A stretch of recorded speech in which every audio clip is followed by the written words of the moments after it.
26-এর ভোটে তৃণমূল কংগ্রেস প্রাক্তন হবে। কেউ কেউ টাকা খেয়ে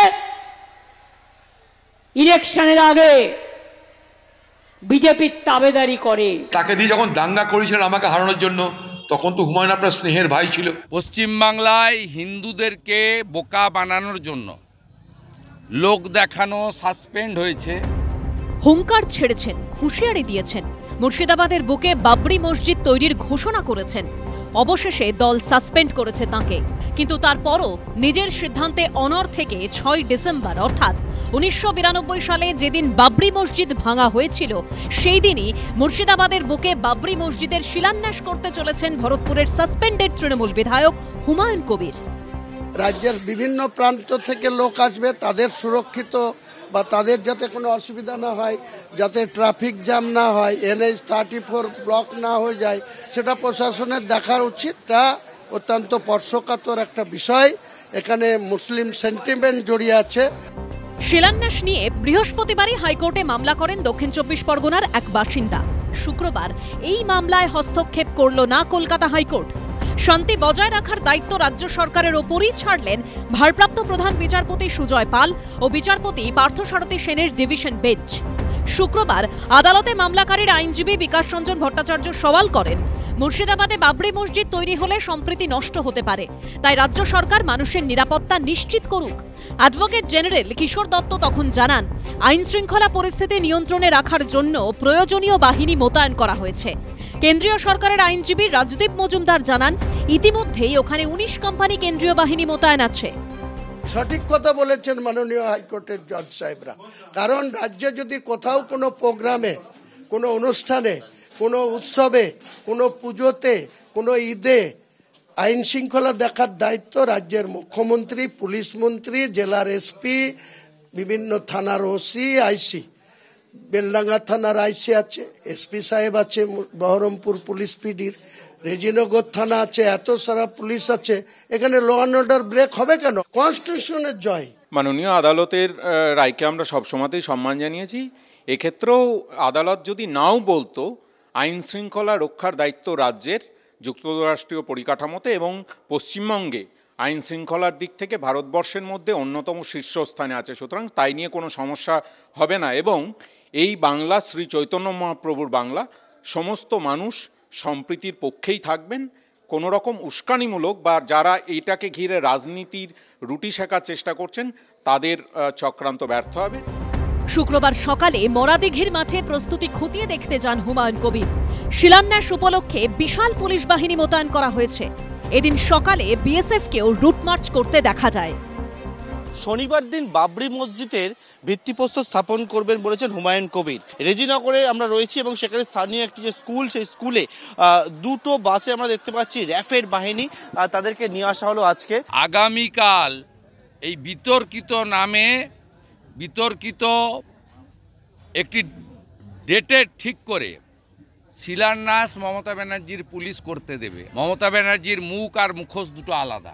বাংলার দিদি পথ দেখিয়েছে, চলে আসুন, জগন্নাথ দেবের মন্দির হয়ে গেল দীঘার তীরে, সেখান থেকে চলে গেল দিদি এবার পর্বতে, মহাকাল হবে উত্তরবঙ্গে, মধ্যবঙ্গ বাদ থাকবে কেন? সেখানে একটা দুর্গাঙ্গন, কোটি কোটি টাকা খরচা চলছে, দিদি তৈরি করেছে, তার এগুলো প্রতিফলন। Every action has its equal and opposite reaction. 1992 সালের 6 ডিসেম্বর উত্তরপ্রদেশের অযোধ্যায় বাবরি মসজিদ ধ্বংস করা হয়েছিল। তারপর সরজু ও গঙ্গা দিয়ে অনেক জল বয়ে গেছে। আজ 33 বছর পর ভাগীরথীর পারে মুর্শিদাবাদের বুকে বাবরি মসজিদের শিলান্যাসের ঘোষণা করে রাজ্য জুড়ে আলোড়ন ফেলে দিয়েছেন সাসপেন্ডেড তৃণমূল বিধায়ক হুমায়ুন কবির। দেশ জুড়ে এখন যখন ধর্ম রাজনীতি মিলেমিশে একাকার, যখন ভোট এলেই মন্দির মসজিদের কথা অহরহ শোনা যায় নেতা নেত্রীদের মুখে, তখন শনিবারের বাবরি মসজিদের শিলান্যাস অনুষ্ঠানও রাজনীতিময়। রাজ্যের মুখ্যমন্ত্রী তিনি যখন মন্দির বানান, আমরা তো তার বিরোধিতা করি না। তিনি যখন কার্নিভাল করেন রেড রোড আটকিয়ে, আমরা তো তার বিরোধিতা কোনোদিন করি না। যখন তিনি সরকারি টাকায় একটা সম্প্রদায়কে 1,10,000 টাকা করে অনুদান দিচ্ছেন, তখন তো আমরা বিরোধিতা করিনি। আমি কনস্টিটিউশনের উপরে দাঁড়িয়ে আমি আমার অধিকার মসজিদ করার, সেই মসজিদের কি নাম দেব? আমার পুত্র সন্তান জন্মালে আমি তার নাম বাবর রাখবো না হুমায়ুন রাখবো উনি মুখ্যমন্ত্রী বলে দেবেন? বাবরি মসজিদ যে বিজেপি ভেঙে দেওয়াটা ভারতবর্ষের ধর্মনিরপেক্ষ স্পিরিটে একটা ভয়ঙ্কর আঘাত ছিল, সেই বিজেপিতেও যারা গেছিল, তো তারা আবার কেউ যদি বলে আমি আজ বাবরি মসজিদ করছি, তাহলে কি সেটা ধর্মের প্রতি বা সেখানে কি রাজনৈতিক কোনো অঙ্ক? তো মানুষের কাছে কি একটা প্রশ্ন আসবে না? কে কত বড় হিন্দু আর কে মুসলমানদের আসল রক্ষাকর্তা তা ঘিরেই এখন রাজনীতি, দাবি পাল্টা দাবি, বাকযুদ্ধ, চাপানুতর। মোগল পাঠানরা ভারত দখল করতে এসেছিল এবং আমরা যারা রাম ভক্ত, আমাদের আগামীকাল 6ই ডিসেম্বর শৌর্য দিবস। আমি বাবরি মসজিদ করব বলেছি, তার জন্য সাসপেন্ড করেছে। তৃণমূলকে এর জন্য খেসারত দিতে হবে। 26-এর ভোটে তৃণমূল কংগ্রেস প্রাক্তন হবে। নেতাজি বলতেন, আমাদের দেশের হিন্দু মুসলমান এই দুই প্রধান সম্প্রদায়ের মধ্যে বিরোধের কোনো চিরন্তন কারণ থাকতে পারে না, এটা নেই। এক শ্রেণীর স্বার্থান্বেষী লোক ক্ষুদ্র ব্যক্তিগত স্বার্থের লোভে উভয় সম্প্রদায়ের মধ্যে কলহ ও মনোমালিন্য সৃষ্টি করে বেড়াচ্ছে। তাহলে এখন কেন স্বাধীন ভারতের বুকের রাজনীতি সেই হিন্দু মুসলিমময়? মসজিদ বানানোর দায়িত্ব সে তৃণমূলের নেতা, মন্দির বানানোর দায়িত্ব সরকার নিজে। তো আমাদের দাবি তো স্কুল বানানো, কলেজ বানানো, শিল্প তৈরি করা, এগুলো কি হবে? রাজ্য এবং কেন্দ্র উভয় ধরে নিয়েছে মানুষের কাজ বড় কথা নয়, বড় কথা হলো ভোটে জিততে গেলে আমাদের অন্য দাবাই দরকার, রাজনৈতিক দাবাই দরকার।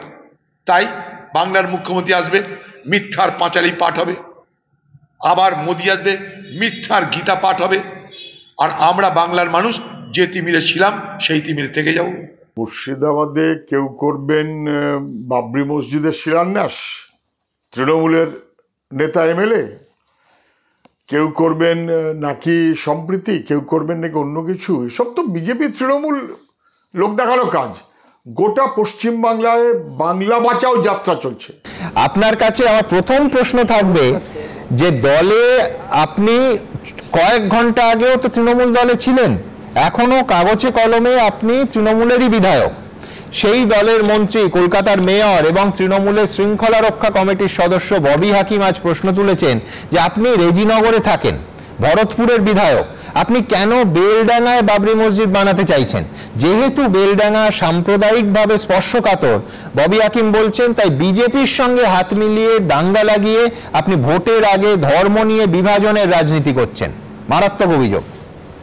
ববি হাকিমকে আমি আপনার মাধ্যমে বলতে চাই, আপনার চ্যানেলের মাধ্যমে সারা বাংলার মানুষকেও শোনাতে চাই যে ববি হাকিম বিধানসভার শৃঙ্খলা কমিটির একজন সদস্য। আমাকে 2024 সালের নভেম্বর মাসে রাজ্যের শৃঙ্খলা কমিটি একটা শোকজ নোটিশ দেয় 1 পাতার। আমি তার এগেইনস্টে 3 পাতার জবাব দিই। আজও পর্যন্ত সেই শৃঙ্খলা কমিটির মাননীয় শুভনদেব চট্টোপাধ্যায়, ববি হাকিম ওরফে ফিয়াদ হাকিম, অরূপ বিশ্বাস মন্ত্রী এবং চন্দ্রিমা ভট্টাচার্য, 4 জনের যে কমিটি, সেই কমিটি থেকে আমাকে কোনো লেটারের উত্তর আজ পর্যন্ত দেননি। উল্টিয়ে নভেম্বরের উত্তর দেওয়ার পর মাননীয় মুখ্যমন্ত্রী ডিসেম্বরে একটা পরিষদীয় মিটিংয়ে বিধানসভায় নওশাদ আলী কক্ষে তিনি পরিষ্কার করে বলেন, হুমায়ুনের নাম না করে বলেন যে শোকজের উত্তরে সন্তোষজনক উত্তর হয়েছে। তিনি নিজে মুখ্যমন্ত্রী সেখানে বলেন আমার নাম না করে, কারণ নাম না করার দরকার ছিল না, নাম করার দরকার ছিল না। কারণ আমার যদি খুব ভুল না হয় আপনার সঙ্গে শোভনদেব চট্টোপাধ্যায়ের বিধানসভাতেই একটা বৈঠক হয় এবং সেটা এই আপনার দল যেটাকে মনে করছে শৃঙ্খলা ভঙ্গ করেছেন আপনি, সেই নিয়ে সেই বৈঠকে কি হয়েছিল? কোন বৈঠকে? শোভনদেব চট্টোপাধ্যায়ের সঙ্গে এই শৃঙ্খলা ভঙ্গ নিয়ে আপনার কোনো বৈঠক হয়েছিল? হয়েছিল, সেটা তো অনেক দিন আগে, জুন মাসে। জুন মাসে সেখানে শুভনদেব বাবু আমাকে লাস্ট ওয়ার্নিং নোটিশ দিয়েছিল। প্রথমে আপনার নভেম্বর 2024, তারপরে মার্চ 2025। আবার সেকেন্ড শোকজ নোটিশ, তার উত্তরও আমি 2 পাতার এগেনস্টে 4 পাতার উত্তর, প্রথমে 1 পাতার এগেনস্টে 3 পাতার উত্তর। আজ পর্যন্ত মাননীয় সেই শৃঙ্খলা কমিটি কি বস্তু, তাদের কি কাজ, তারা কি ধরনের সেটা নিয়ে পর্যালোচনা করেছেন, বা সেটা সন্তোষজনক না আপনারা খুশি, না আমার প্রতি তোমাদের কোনো অভিযোগ আছে? আমি বুঝলাম, অর্থাৎ আপনার দিক থেকে আপনাকে তার কোনো উত্তর দেওয়া হয়নি। কিন্তু আমি আপনাকে একটু মনে করিয়ে দিই, খুব ইন্টারেস্টিং, সেটা হচ্ছে আমি দেখছিলাম 2015 সালের 25শে ফেব্রুয়ারি যখন তৃণমূল আরেকবার আপনাকে সাসপেন্ড করেছিল, তখন এই দলের মহাসচিব ছিলেন পার্থ চট্টোপাধ্যায়, তিনিও শৃঙ্খলা রক্ষা কমিটির একেবারে শীর্ষে ছিলেন। তো আপনি সেই দিনও একেবারে এক কথা বলেছিলেন যে আমি শোকজের কোনো চিঠি পাইনি, উত্তর দিইনি, ইত্যাদি ইত্যাদি। আমি একবার দ্রুত দেখে নেব যে সেইবার সাসপেন্ড হওয়ার পর, অর্থাৎ 25শে ফেব্রুয়ারি 2015, আজ থেকে 10 বছরেরও আগে, আপনি সেই সাসপেন্ড হওয়ার দিন কি বলেছিলেন এবিপি আনন্দকে? বহিষ্কারের মাথা মুন্ডু কিছু পাচ্ছি না, শোকজেরও কোনো চিঠি পাইনি। বহিষ্কারও ওই যে আপনাদের চ্যানেলে দেখে মিডিয়ায় বলছেন পার্থ, অনেক ছোটবেলাকার কথা মনে পড়ে গেল আজকে। ওই গ্রাম বাংলায় অনেক পুতুল নাচ হতো, ও পিছন থেকে, পর্দার পিছন থেকে একজন সুতো টেনে পুতুলকে নাচাতো। তো আমাদের তৃণমূল নেতৃত্ব, আমাদের ডিসিপ্লিনারি কমিটির চেয়ারম্যানকে পিছন থেকে সুতো টেনে পুতুল নাচের মতো যেটা বলছে, অর্থাৎ এই দলের শৃঙ্খলা রক্ষা কমিটি এবং আপনাকে চিঠি চাপাটি, পত্রাঘাত, আপনার পত্রের জবাব, এ তো দীর্ঘ রহস্য। আমি এই রহস্যভেদ সত্যি কথা বলতে 1 ঘন্টাও করতে পারবো না। কিন্তু আমার পরের প্রশ্ন আপনার কাছে, আবার ববি হাকিম আজকে দলের তরফে আনুষ্ঠানিকভাবে তৃণমূল কংগ্রেসের তরফে প্রেস কনফারেন্স করে কি বলেছেন আমি একবার দেখিয়ে নেব, ছোট্ট একটা অংশ। রেজিনগরে থাকেন, ভরতপুরের বিধায়ক, কেন বেলডাঙ্গায় বাবরি মসজিদ হবে? দাঙ্গা লাগলে ভোটের সমীকরণ হবে, সেই ভোটের সমীকরণে বিজেপিকে সাহায্য করার জন্যে আজকে তারা এই কাজটা করবার চেষ্টা করছে। হুমায়ুন, আপনার উত্তর?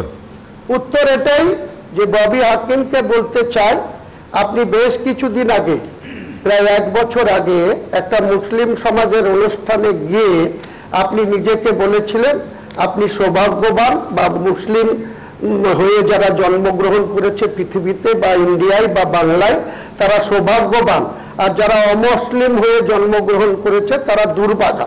এটা কি ধরনের নিরপেক্ষ দৃষ্টিভঙ্গি বা সেকুলার, বা আপনার এই ধর্মনিরপেক্ষতার মুখোশ না মুখ?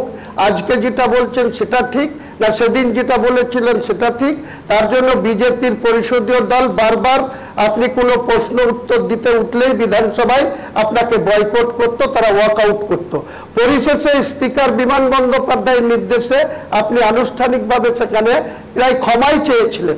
হুমায়ুন কবির কোনো অন্যায় কাজ করে না, কারো কাছে ক্ষমা প্রার্থীও হতে হয় না। আমি কোনো কারোর প্রশ্নের জবাব দেওয়ার জন্য এখানে নেই। আপনি আজকে নিজেই বলেছেন যে আরএসএস মার্কা মুখ্যমন্ত্রীর থেকে ডিরেক্ট বিজেপির মুখ্যমন্ত্রী হোক আমি ওয়েলকাম করব। আমি বলছি এই বক্তব্য থেকে কেউ যদি বলে যে আপনি বিজেপির বি টিম, তার কারণ আপনি প্রকাশ্যেই বলেছেন যে ডিরেক্ট বিজেপির মুখ্যমন্ত্রীকে আপনি ওয়েলকাম করবেন। তো আপনার লড়াইটা তৃণমূলের বিরুদ্ধে বিজেপিকে সুবিধা পাইয়ে দিতে, এই অভিযোগ তো খুব স্বাভাবিকভাবেই উঠবে। আপনারা অভিযোগ করতেই পারেন, কিন্তু আমার বক্তব্য হচ্ছে যে বাবুল সুপ্রিয় যখন বিজেপি সাংসদ ছিলেন, মন্ত্রী ছিলেন, তখন আসানসোলে তিনি দাঙ্গা লাগিয়েছিলেন, তিনি মুসলমানদের হত্যা করার নির্দেশ দিয়েছিলেন। সেই বাবুল সুপ্রিয় যদি মমতা বন্দ্যোপাধ্যায়ের মন্ত্রিসভায় এসেই সদস্য হয়ে যায়, গুরুত্বপূর্ণ জায়গা পেয়ে যায়, তাহলে আমি সেখান থেকে বুঝতে পারি বিজেপি এবং আসানসোলের সাংসদ থাকাকালীন ও দাঙ্গা বাঁধিয়েছিল এবং মুসলিম হত্যার নির্দেশ দিয়েছিল। এটা হচ্ছে ভারবাতিম। এই সাহসটা পেল কোত্থেকে? আমাকে কতটুকুনি চেনেও, মানে আমার ওকে ভুল প্রমাণিত করার জন্য কোনো প্রমাণ দেওয়ার দরকার নেই। আমি ওর থেকে কোনো অ্যাপোলজিও চাইব না, কিন্তু আমি ওর বিরুদ্ধে ক্রিমিনাল এবং সিভিল ডিফ্যামেশন পার্টির থেকে একটা অনুমতি আমি নিশ্চয়ই নেব, নিয়ে আমি ফাইল করব। আমি প্রথমত ওই যেদিন ব্যাপারটা হয়েছিল সেদিন আমি শুধু জায়গাতে ছিলাম না তাই নয়, আমাকে বাড়ি থেকে পুলিশ বেরোতেই দেয়নি। তো এবং সেটা তো করেইনি, আর তার বাইরে মুসলিম হত্যার অভিযোগ নির্দেশ কি বলতে চাইছেন উনি? পাগল হয়ে গেছে উনি, পাগল সেটা আমরা এমনিই দেখতে পাই। কিন্তু অ্যাট দ্য সেম টাইম আমি ওনার বিরুদ্ধে এই ধরনের একটা কথা বলার জন্য যে সমস্ত আমার প্রফেশনের ক্ষতি হবে। বিভিন্ন দেশে আমার যারা গান শোনেন তার মধ্যে 30-40% মুসলমান মানুষ থাকেন, সব জায়গাতে, বাংলাদেশি হোক পাকিস্তানি হোক সারা বিশ্বে থাকে। আমি তাদেরকে তো সেগ্রিগেট করতে পারি না, করবও না কোনোদিন। আমার এটা প্রফেশনের জন্য, আমার গায়ক হিসেবে আমার প্রফেশনের প্রচণ্ড ক্ষতি হবে। আর যে বিজেপির কথা উনি বলছেন, আমার কাছে সেলফ রেসপেক্টটা সবচেয়ে বড় কথা। ভালো কাজ করার পরে আমাকে বিজেপি সরিয়েছিল, আমি মাথা নিচু করে কারোর নিচে ওয়েট করব না যে কবে সে আমাকে সুযোগ দেবে। স্ট্যান্ডার্ড চার্টে দেখুন আমাকে আলটিমেটাম দিয়েছিল, আমাকে যখন বঞ্চিত করা হয়েছিল আমি পার্টি ছেড়ে দিয়েছিলাম, কারণ আমি কোনো হাফ প্যান্ট পরে কোথাও দীক্ষিত হয়নি। হ্যাঁ, ওইসব আদর্শের কথা অনেকে তো বলে, তো আমি জাস্ট এসেছিলাম পলিটিক্সে মানুষের জন্য কাজ করার জন্য, ফ্রি টাইমে যেটা আমি গান গেয়ে ছবি দেখে কাটাতে পারতাম সেই জন্য। তো উনি কি পরিপ্রেক্ষিতে কথাটা বলছেন? আমি যে তৃণমূল কংগ্রেসে এসেছিলাম সেটা আমার ভালো কাজের জন্য। দিদি আমাকে বলেছেন যে তুমি ভালো কাজ করেছো, রিটায়ার্ড হার্ট হয়েও না, তুমি আমার হয়ে দেশের কাজ করো। আমাকে পলিটিক্যাল সার্কেলে কথাবার্তা বলতে, বিশেষ কিছু বলতে আপনি কোথায় দেখেন আমাকে? তো আমার গানটা উনি নতুন করে আমার জীবনে ফিরিয়ে দিয়েছেন। কাজেই পুরো যে ব্যাপারটা উনি বলেছেন যে পরিপ্রেক্ষিতে বিজেপি থেকে তৃণমূল বলেছেন, সেটাও ভুল, এবং বাকিটা তো অন্যায়, নিকৃষ্টতম অন্যায়। এবং এর বিরুদ্ধে যা করার, আবার বলছি, পার্টির থেকে আমাকে একটা পারমিশন নিতেই হবে, জানাতেই হবে। এখন পার্লামেন্টে অভিষেক বিজি আছে, ওকে এখন পাবো না। আমি জানিয়ে আমি ওর এগেনস্টে ব্যক্তিগতভাবে, সঙ্গে পার্টির কোনো যোগ নেই, ব্যক্তিগতভাবে বাবুল সুপ্রিয় এজ আ গায়ক এই নোংরা ইলজামটা লাগানোর জন্য আমি ওর এগেনস্টে সিভিল, ক্রিমিনাল আর কি করা যায় সেটা আমি লয়ারের সঙ্গে অলরেডি কথা গতকাল রাত্রি থেকেই বলছি। আমি প্রত্যেকে পাবলিক অ্যাপোলজিও চাইবো না, আবার বলছি, ওর অ্যাপোলজি আমার কাছে একদমই ম্যাটার করে না, একদমই ম্যাটার করে না। I will do what the law allows me to do in such kind of জঘন্য ডিপ্লোরেবল অ্যাক্ট। তার মানে আপনার এই কথাটার মধ্যে একটা অভিমান আছে যে বাবুল সুপ্রিয় তিনি বিজেপি থেকে তৃণমূলে গিয়ে গুরুত্বপূর্ণ পদ পেয়েছেন, আপনিও একসময় বিজেপিতে ছিলেন, বিজেপি থেকে তৃণমূলে গিয়ে আপনি যথেষ্ট গুরুত্বপূর্ণ পদ বা মন্ত্রিত্ব পাননি বলে আপনার অভিমান? না, আমার কোনো অভিমান নেই। মিথ্যাচারের বিরুদ্ধে আমি কথা বলেছি। মমতা বন্দ্যোপাধ্যায় আমার সঙ্গে মিথ্যাচার করেছেন। 2024 সালের লোকসভা ভোটের আনুষ্ঠানিকভাবে 10ই মার্চ 2024 ব্রিগেড থেকে নেত্রী 42টা প্রার্থী ডিক্লেয়ার করেছিলেন। আপনারা সবাই অবগত আছেন যে খেলোয়াড়, ক্রিকেট প্লেয়ার ওই গুজরাট থেকে ইউসুফ পাঠানকে নিয়ে আসা হয়েছিল।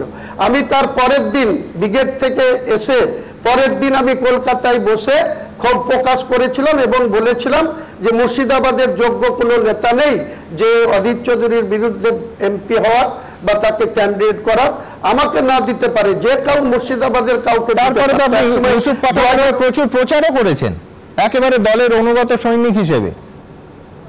এর পুনরায় হচ্ছে, কিন্তু সেদিন আমি বলেছিলাম এর হয়ে ভোট করব না। সেদিন 19 মার্চ 2024 কামাকিস্টিতে আমাকে ডেকে অভিষেক বন্দ্যোপাধ্যায় কি বলেছিল তাকে প্রকাশ করতে হবে। তারপরে 1/5/2024 মমতা বন্দ্যোপাধ্যায় কিভাবে ওই বড়ুয়ার একটা সভাতে বিকেল 4টের সময় তিনি হেলিকপ্টারে নেমে 8 ঘন্টা বক্তৃতা দেওয়ার পর অপূর্ব সরকারকে নেতা বানিয়ে রেখেছে, তাকে কিছু না বলে, অন্য অনেক নেতা ছিল তাদেরকে কিছু না বলে কেন হুমায়ুন কবিরকে বলেছিল যে আইবির রিপোর্ট আছে অধীর চৌধুরী 70 থেকে 80,000 ভোটে জিতে যাচ্ছে, আর সেলিম ওখানে তাহেরও হেরে যাচ্ছে, সেলিম 30 থেকে 40,000 ভোটে জিতে যাচ্ছে। হুমায়ুন তুমি কিছু একটা করো, তোমার উপরে মুর্শিদাবাদের মানুষ আস্থা রাখে, ভরসা রাখে। কাজেই 7 তারিখে জঙ্গিপুর আর মুর্শিদাবাদের ভোট ছিল, 13 তারিখে বহরমপুর, রানাঘাট, কৃষ্ণনগর, দুর্গাপুরের ভোট ছিল।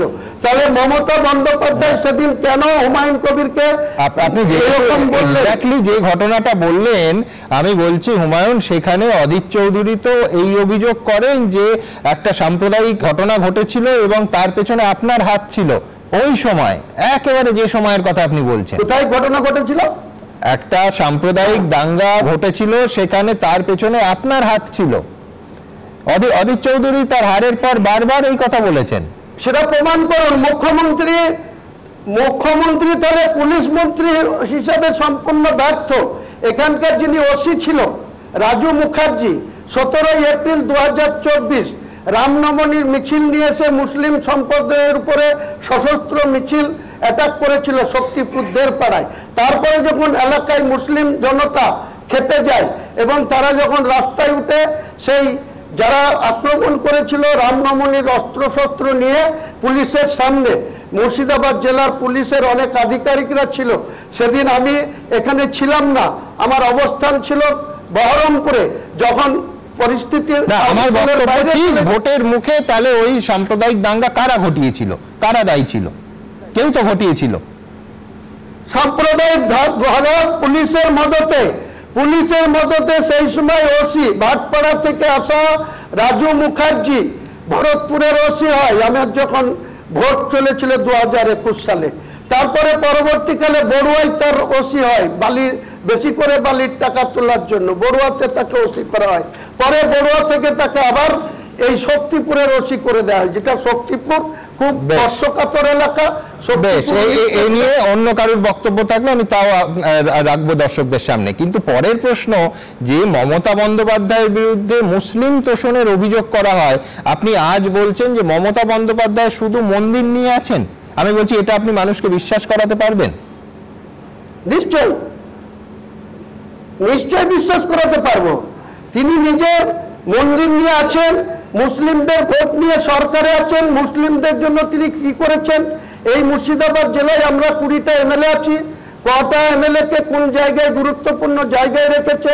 একা ঠুটো জগন্নাথ আখরুজ্জামান সে শুধু মুসলিমদের জন্য করেননি না, মুসলিম বিধায়কদের তেমন কিছু দেননি, করতে পারেন না। হ্যাঁ, আমি বলছি আপনার অভিযোগটা কি, মুসলিমদের জন্য তিনি কিছু করেননি নাকি মুসলিম বিধায়কদের তিনি কিছু বিশেষ দেননি, বাড়তি দেননি?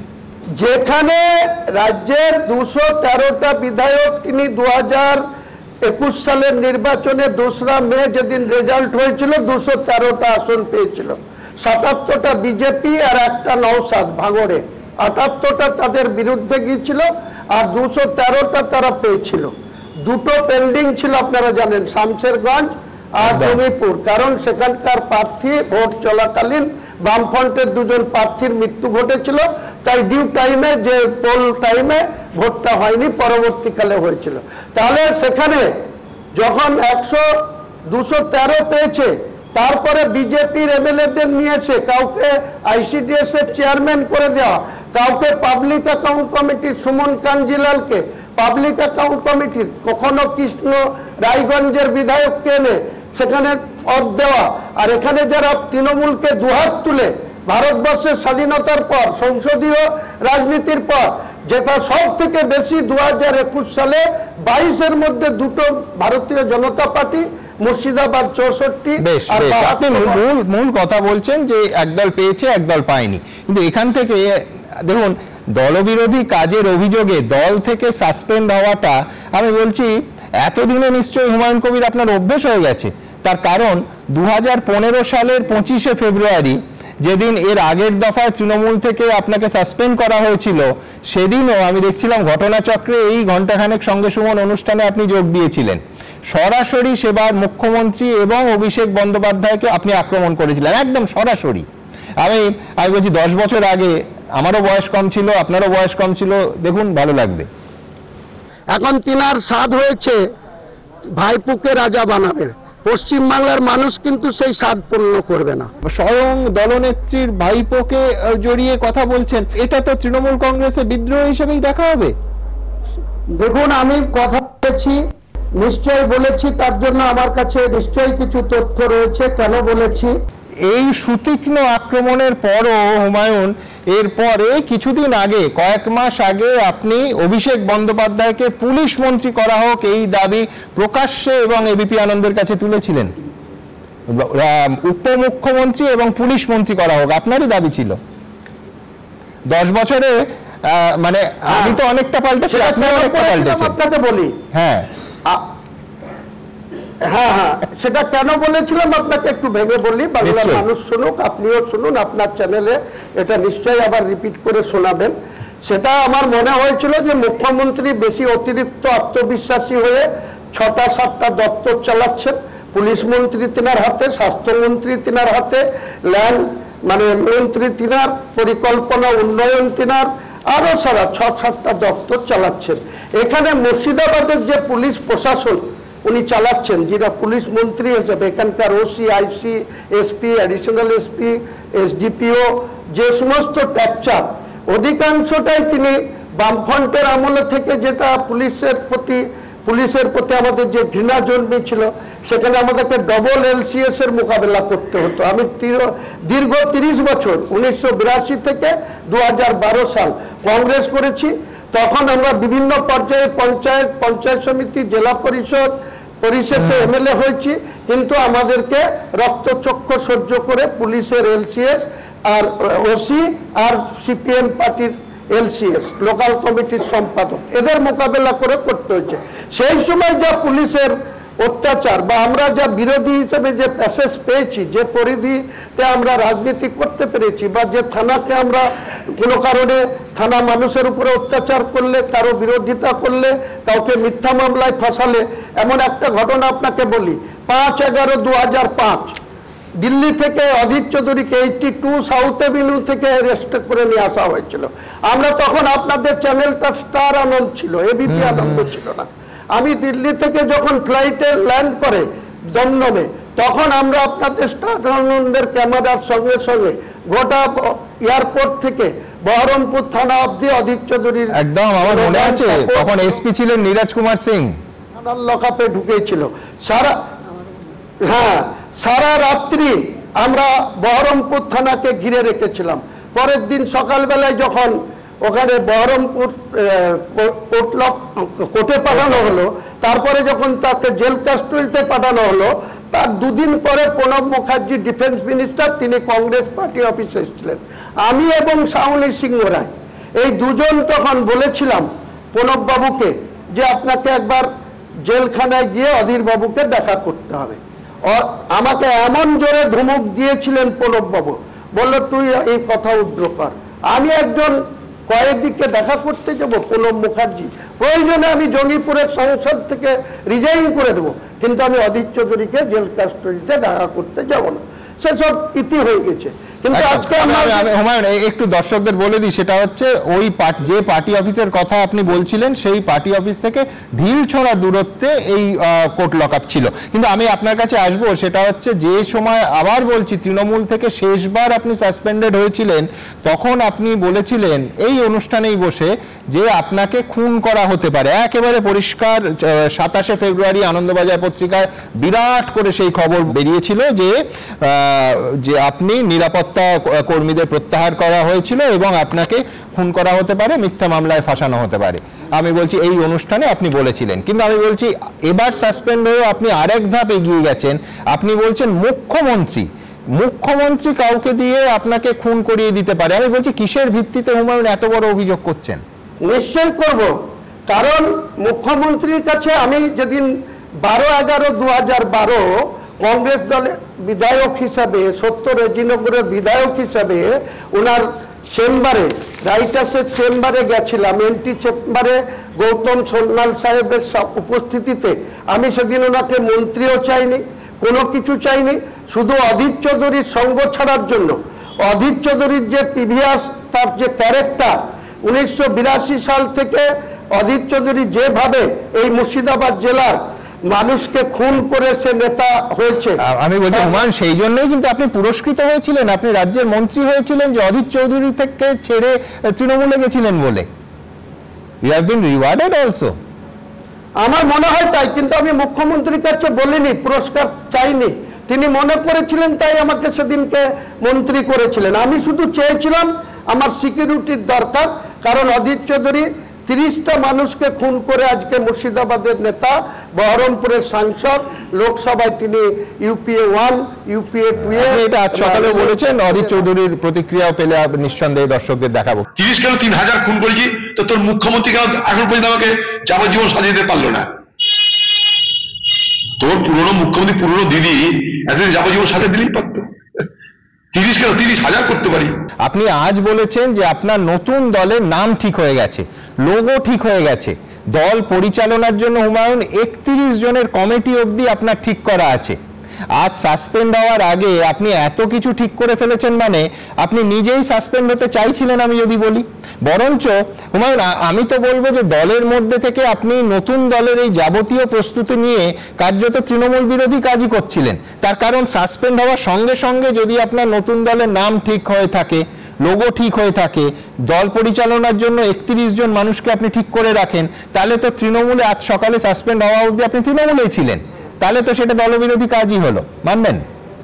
হ্যাঁ, তো তৃণমূলের রাজ্য নেতৃত্বরা আমাকে তৃণমূলের বিধায়ক হিসেবে যদি কোনো গুরুত্ব না দেয়, আমার তৃণমূলের ব্লক সভাপতিকে দিয়ে আমার বিরুদ্ধে কুশপুত্তলিকা পোড়ায়, তৃণমূলের একজন ব্লক সভাপতিকে দিয়ে পুলিশের মদতে, ভরতপুর থানার মদতে, কাদির আইসি মৃণাল সিনহার মদতে যদি পদে পদে আমার লোকদের বিরুদ্ধে মিথ্যা মামলা দেয়, তাহলে আমি তো নিশ্চয়ই, ওনার যেমন আমাকে আজকে সাসপেন্ড করেছে 11টা কি 11:30, কিন্তু তার আগে কাল সন্ধ্যায় চিত্রনাট্য নেতৃত্ব দিয়েছেন মুখ্যমন্ত্রী। সার্কিট হাউসে বসে আকরুজ্জামানকে পাঠানো হয়েছে ফয়াদ হাকিমের কাছে এবং নিয়ামত শেখকে বলা হয়েছে যে তোমাকে সকালে মিটিং এ। তাহলে আপনি বলুন, আপনার মূল উদ্দেশ্য বাবরি মসজিদ নয়, বাবরি মসজিদ আসলে একটা অ্যালিবাই।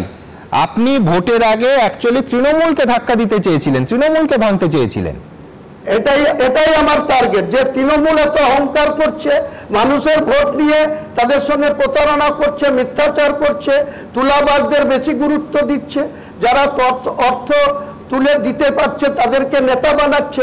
আমার এখানে একজনকে নেতা করেছে, সে পঞ্চায়েত ভোটে দাঁড়িয়েছিল, সে পঞ্চায়েত ভোটে দাঁড়িয়ে বিডিও অফিসের পাশে পাঠকপাড়া বুথ, সন্দীপ ঘোষ তার নাম, 307 ভোটে সে হেরেছিল বিজেপির কাছে।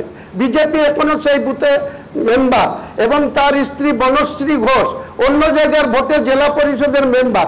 তাকে আমি সুমিত রায়কে 11ই আগস্ট, অভিষেককে, বক্সিদাকে বলার পরেও তাকে এখানে আমার নেতা বানিয়ে দিচ্ছে। আচ্ছা, আপনার প্রস্তুতি এতটা যে আপনি আজকে ঘোষণা করেছেন যে 294টা পশ্চিমবঙ্গের আসনের মধ্যে হুমায়ুন আপনি 135টাতে প্রার্থী দেবেন, কিন্তু এটা কি একা দেবেন, সেটা সম্ভব?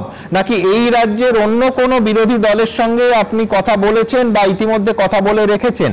অনেকে বলছেন যে মালদা মুর্শিদাবাদকে কেন্দ্র করে আপনি আসলে একটা তৃণমূল বিরোধী জোট তৈরির পরিকল্পনা করছেন, সত্যি?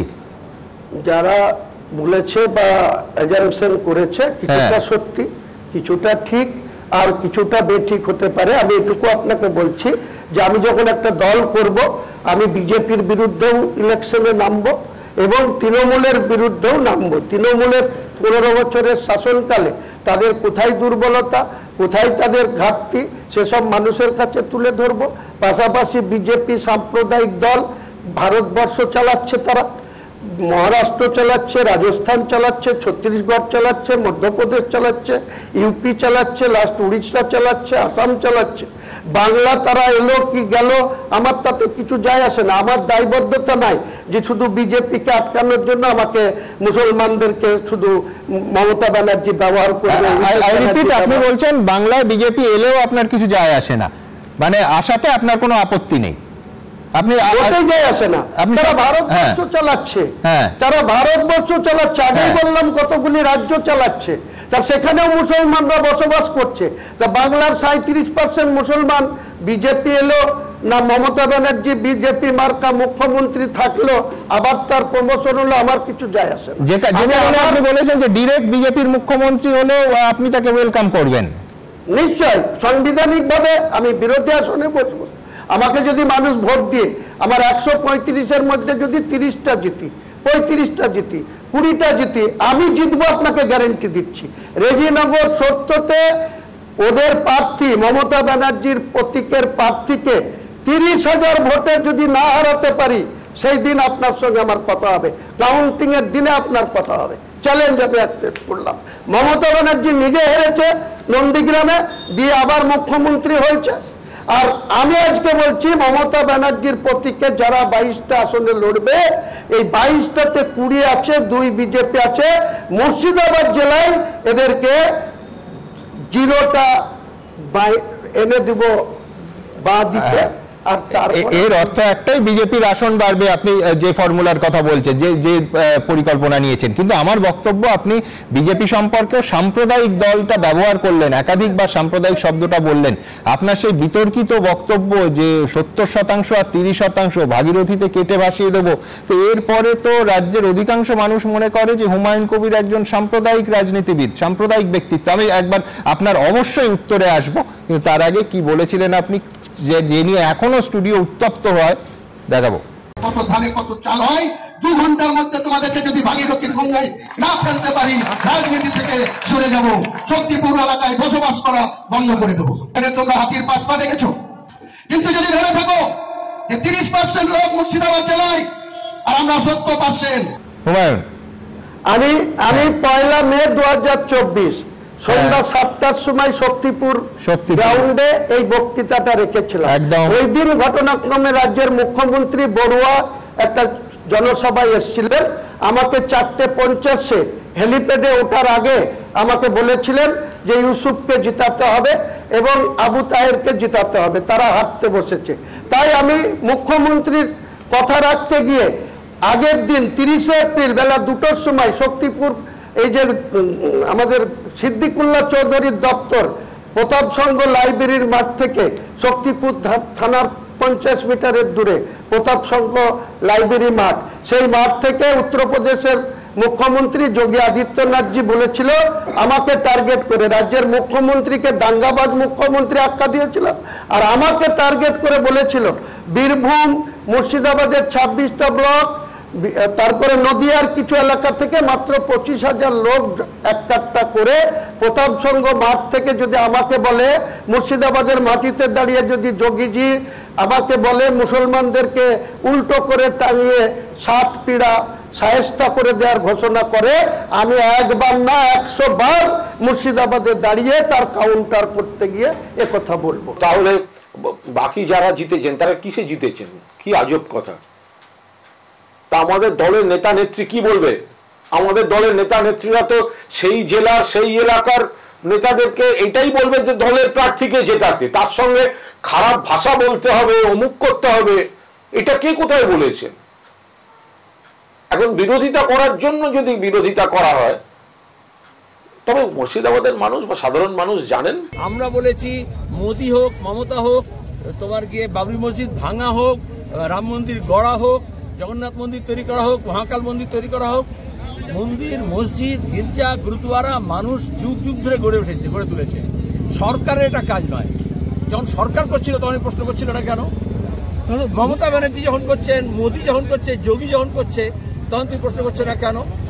আর তৃণমূল যখন হুমায়ুন কবির হিন্দু মুসলমানের মধ্যে সেন্টিমেন্ট তোলার জন্য উস্কানিমূলক বক্তৃতা করলো, তৃণমূল সাসপেন্ড করলো না। আর এখন যখন বাবরি মসজিদ করার কথা বলছে তখন সাসপেন্ড করছে। তাহলে তৃণমূলের রাজনীতি বুঝে নাও। এটা তো অ্যাকচুয়ালি কাটাকাটির রাজনীতি। আমি আপনাকে বলছি যে এটা তো তার মানে আপনার উদ্দেশ্য যাই থাক, আপনি কোট আনকোট বলছেন মুখ্যমন্ত্রীর কথা রাখতে গিয়ে, যোগী আদিত্যনাথের জবাব দিতে গিয়ে, আমি সব বুঝলাম, কিন্তু সাম্প্রদায়িক মেরুকরণ করেছিলেন ভোটের রাজনীতির জন্য, ভোটে জেতার জন্য খুনোখুনির রাজনীতিকে স্বাগত জানিয়েছিলেন এরা। তৃণমূলের শোনেন আমি বলি, নিশ্চয়ই 1996 সালে নবগ্রামের বিধায়ক হয়েছিল 20,000 ভোটে অধীর রঞ্জন চৌধুরী। তারপরে বারবার রাজ্যের প্রাক্তন মুখ্যমন্ত্রী সিদ্ধার্থ শঙ্কর রায় 96 সালে এখানে লড়তে এসে এই বহরমপুরে ননীগোপাল ভট্টাচার্য মারা যাওয়ার পর উনি কংগ্রেসের প্রার্থী হয়েছিল। প্রমথেশ মুখার্জি এমপি ছিল, তিনিও কিছুদিন আগে প্রয়াত হয়েছেন। এই সিদ্ধার্থ শঙ্কর রায় 96 সালে কংগ্রেসের টিকিটে মমতা ব্যানার্জির প্রার্থী হিসাবে এখানে লড়তে এসেছিল। ঘটনাক্রমে তিনি এবং তিনার স্ত্রী মায়া রায় দুজনেই আমার বাড়িতে লাঞ্চ করেছিল এবং তিনি 49,000 ভোটে হেরে গিয়েছিল। 98 আরেকজন প্রয়াত নেতা অধ্যাপক প্রদীপ মজুমদার 1,87,000 ভোটে হেরে গিয়েছিল প্রমথেশ বাবুর কাছে। তারপরে 96-এ এমএলএ হওয়া অধীর চৌধুরীকে অতীশ বাবুকে বলে আমি বহরমপুরে প্রার্থী করতে বলেছিলাম। অতীশ বাবু আমাকে বললো যেখানে 1,87,000 ভোটে প্রদীপ মজুমদার সব হলো, কিন্তু আমার বক্তব্য হচ্ছে যে এই বক্তব্য যে হুমায়ুন কবির রেখেছে, সেই হুমায়ুন কবির আজকে বলছেন যে আপনার নতুন দল হবে সেকুলার, ধর্মনিরপেক্ষ। তো এটা কি মানুষ বিশ্বাস করবেন? যিনি এই বক্তব্য রেখেছিলেন ওই 70-30-এর? বিশ্বাস করবে কিনা সেটা সময় কথা বলবে। আমি তো আজ পর্যন্ত মুখে বলেছি, পলিটিক্যালি আমার প্রার্থীদের জিতানোর জন্য মমতা বন্দ্যোপাধ্যায়ের কথা রাখতে গিয়ে আমি বলেছি, সেটা ফলেও কাজ করেছে, আমার বক্তব্যতেও কাজ করেছে। কারণ না, আমি মুখে বলেছেন, আমি আশ্বস্ত হলাম না, আপনি কি কাজে করার কথা ভেবেছিলেন? মোটেই না, মোটেই না। আমি কাজে আজ পর্যন্ত কোনো পিঁপড়ি মারার পক্ষেও না, আমি কাউকে খুন করার পক্ষেও না। যে অধীর চৌধুরী 30 জন খুন করেছে লোকসভার দলনেতা হয়, আমি মুসলমান হওয়ার জন্য পিঁপড়ি না মেরেও আমার নামে সাম্প্রদায়িক আখ্যা দেওয়া হচ্ছে। আমি এখানে আমাদের জাতির লোকরা, ওখানে নুপুর শর্মা নবী সাহেবকে আক্রমণ করে, এখানে আজকে যে শামশেরগঞ্জের আইসি আছে সুব্রত ঘোষ। আপনাকে একবার থামালাম, খুব ইন্টারেস্টিং, আপনি 3বার এই ইন্টারভিউতে বললেন যে 30 জন মানুষ মেরে অধীর চৌধুরী নেতা। আমি বলছি যে আপনি বললেন যে তৃণমূলকে হটাতে হবে। আমি বলছি সেই স্বার্থে মুর্শিদাবাদে অধীর চৌধুরীর দল কংগ্রেসের হাত ধরতে পারেন আপনি? সম্ভাবনা খুব ক্ষীণ। আমাকে যদি রাহুল গান্ধী অনুমতি দেয় বা আমার সঙ্গে সিট শেয়ারিং এ রাজি হয়, তাহলে আমি পারবো, কারণ রিমোট কন্ট্রোলটা অধীর বাবুর হাতে নেই। মিম, নওশাদ সিদ্দিকীর দল, তাদের সঙ্গে বোঝাপড়ার কথা ভাবছেন? কারণ আজকে আপনার এনসিপির প্রফুল প্যাটেলের সঙ্গে বোধহয় কথা হয়েছে, আর কার সঙ্গে কথা হলো? অলরেডি আমার সঙ্গে সেলিম সাহেবের কথা হয়েছে। সেলিম সাহেব আমাকে ডাইরেক্ট অ্যাপ্রোচ করেছে, যদি আমার সেকুলার পার্টি হয় সেক্ষেত্রে যদি আমি নির্বাচনে অংশগ্রহণ করি, ওনারা আমার সঙ্গে জোট করতে আগ্রহী হয়েছে। আমি সেলিম সাহেবকে বলেছি ওয়েট করুন, 22 তারিখ আসতে দিন, তারপরে আমি নিশ্চয়ই আপনাদের সঙ্গে দেখা করব, কথা বলবো। কারণ রাজনীতিতে কেউ অচ্ছুত না। আমি চিরদিন। মোহাম্মদ সেলিম আপনাকে ফোন করেছিলেন না আপনি মোহাম্মদ সেলিমকে ফোন করেছিলেন? কাছে 27টা মোহাম্মদ সেলিমকে আমাকে একজন ফোনে ধরিয়ে দিয়েছিল, আমি ফোন করিনি। আচ্ছা, একজন বহরমপুরের কেউ সিপিএম এর নেতা না সে কি জানি না, আমাকে হঠাৎ করে গাড়িতে চেপেছি আমার ফ্ল্যাট থেকে। আমি তখন অলরেডি সাংবাদিকদের কাছে সমস্ত ভাবে প্রচার হয়ে গেছে যে আমি বহিষ্কৃত। তারপরে পরেই একটা ছেলে ফোন নিয়ে এসে আমাকে ফোন দিল যে সেলিম সাহেব আপনার সঙ্গে কথা বলবে। আমি তেনার সঙ্গে সেই জন্য কথা বলেছি। অলরেডি মিমের তরফ থেকেও আমার কাছে অ্যাপ্রোচ এসছে, মিমের তরফ থেকেও অ্যাপ্রোচ এসছে। এখনো নওশাদের আইএসএফ এর একজন আমাকে ফোন করেছে। আমি আগেই বলেছি আইএসএফ এ যাব না, কংগ্রেসে যাব না, বিজেপিতে যাব না, আমি নতুন দল খুলব, মানুষের কাছে নতুন ভাবে মানুষের কাছে ভোট চাইব। হুমায়ুন কবির কি আপনার সঙ্গে যোগাযোগ করেছেন? হুমায়ুন কবির কি যোগাযোগ করেছেন আপনার সঙ্গে? এই যে তুমি যোগাযোগ করছো, কথা বলছো, সবাই করে আমার সঙ্গে? না, আমার সাথে ধরনের কোনো কথা হয়নি। যে কিনা ওইটার পক্ষে কোনো ধরনের নির্দেশনা নাই, কোনো নির্দেশনা দেয় নাই। কোন কর্মী কথা বলেছে সেটা বলতে পারবো না। আবার হতে পারে হয়তো হুমায়ুন বাবুকে এখন কর্মী সেজে টোপ দিচ্ছে কেউ। তিনি লোকসভা নির্বাচন প্রাককালে যে কথা বলেছিলেন 30% কেটে হিন্দু ভাগিক দিতে ভাসিয়ে দেবো, ওই কথা থেকে উনি যতদিন না ফিরে আসছেন, জোটের প্রস্তুতি না আসছে না, উনি আগে ওই কথাতে প্রত্যাহার হোক, তারপরে আলোচনা টেবিলে বসবো। মিমের যে ফোনটার কথা আপনি বলছেন, সেটা কি পশ্চিমবঙ্গের কোনো প্রান্ত থেকে এসছে না হায়দ্রাবাদ থেকে এসছে, ওয়াইসির কাছ থেকে? একদম হায়দ্রাবাদ থেকে। হায়দ্রাবাদে আমার একজন ভাইপো থাকে, আমার গ্রামেই বাড়ি। তার ছেলে, সে গ্র্যাজুয়েশন করেছে, সে আকবর ওয়াইসির সঙ্গে তার ভালো রিলেশন, সে আমার সঙ্গে কথা বলিয়ে দিয়েছে, উনি আমার সঙ্গে বসতে চান। আমি বলেছি পরে ভাববো। হুমায়ুন কবির সাহেব যে কথা বলেছেন আজকে, সেই কথাটা পুরো মিথ্যে। কি ওনার সঙ্গে কি আকবর সাহেব কলে কথা বলেছেন, ফোনে বৈঠক করতে চাইছেন? উনি যা বলেছেন ভুল বলেছেন। কেন আমার আসাদুল সাহেবের সঙ্গে কথা হয়েছে, এরকম কোনো কথা কিছু হয়নি। আর যদি কথা হয় তাহলে আমরা প্রকাশে জানাবো। হুমায়ুন কবির সাহেব আপনি মিথ্যে বলবেন না, কেন আমার মিমে কর্মী একটু আবেগে থাকে, কোনো সাপোর্ট নেওয়ার জন্য কোনো কিছু বলবেন না। আমাদের মিমের কর্মী পুরো আবেগে থাকে, তো আমাদের কোনো কথা হয়নি, স্পষ্ট করে দিলাম আপনাকে। আচ্ছা, আমার পরের প্রশ্ন 6 তারিখ। আপনি নিশ্চয়ই জানেন যে এই 6 তারিখ ভারতবর্ষের 6ই ডিসেম্বর অত্যন্ত একটা স্পর্শকাতর দিন। তো এইখানে রাজ্যপাল আপনি জানবেন যে ইতিমধ্যেই রাজ্য সরকারকে পরামর্শ দিয়েছেন যে প্রিভেন্টিভ অ্যারেস্ট প্রয়োজনে আপনাকে প্রিভেন্টিভ অ্যারেস্ট করার পরামর্শ দিয়েছেন রাজ্যপাল রাজ্য সরকারকে। আপনি কালকে প্রশ্ন তুলেছেন, আমি দেখেছি যে রাজ্যপাল সাংবিধানিক পদে থেকে এটা করতে পারেন কিনা, ভিন্ন প্রশ্ন।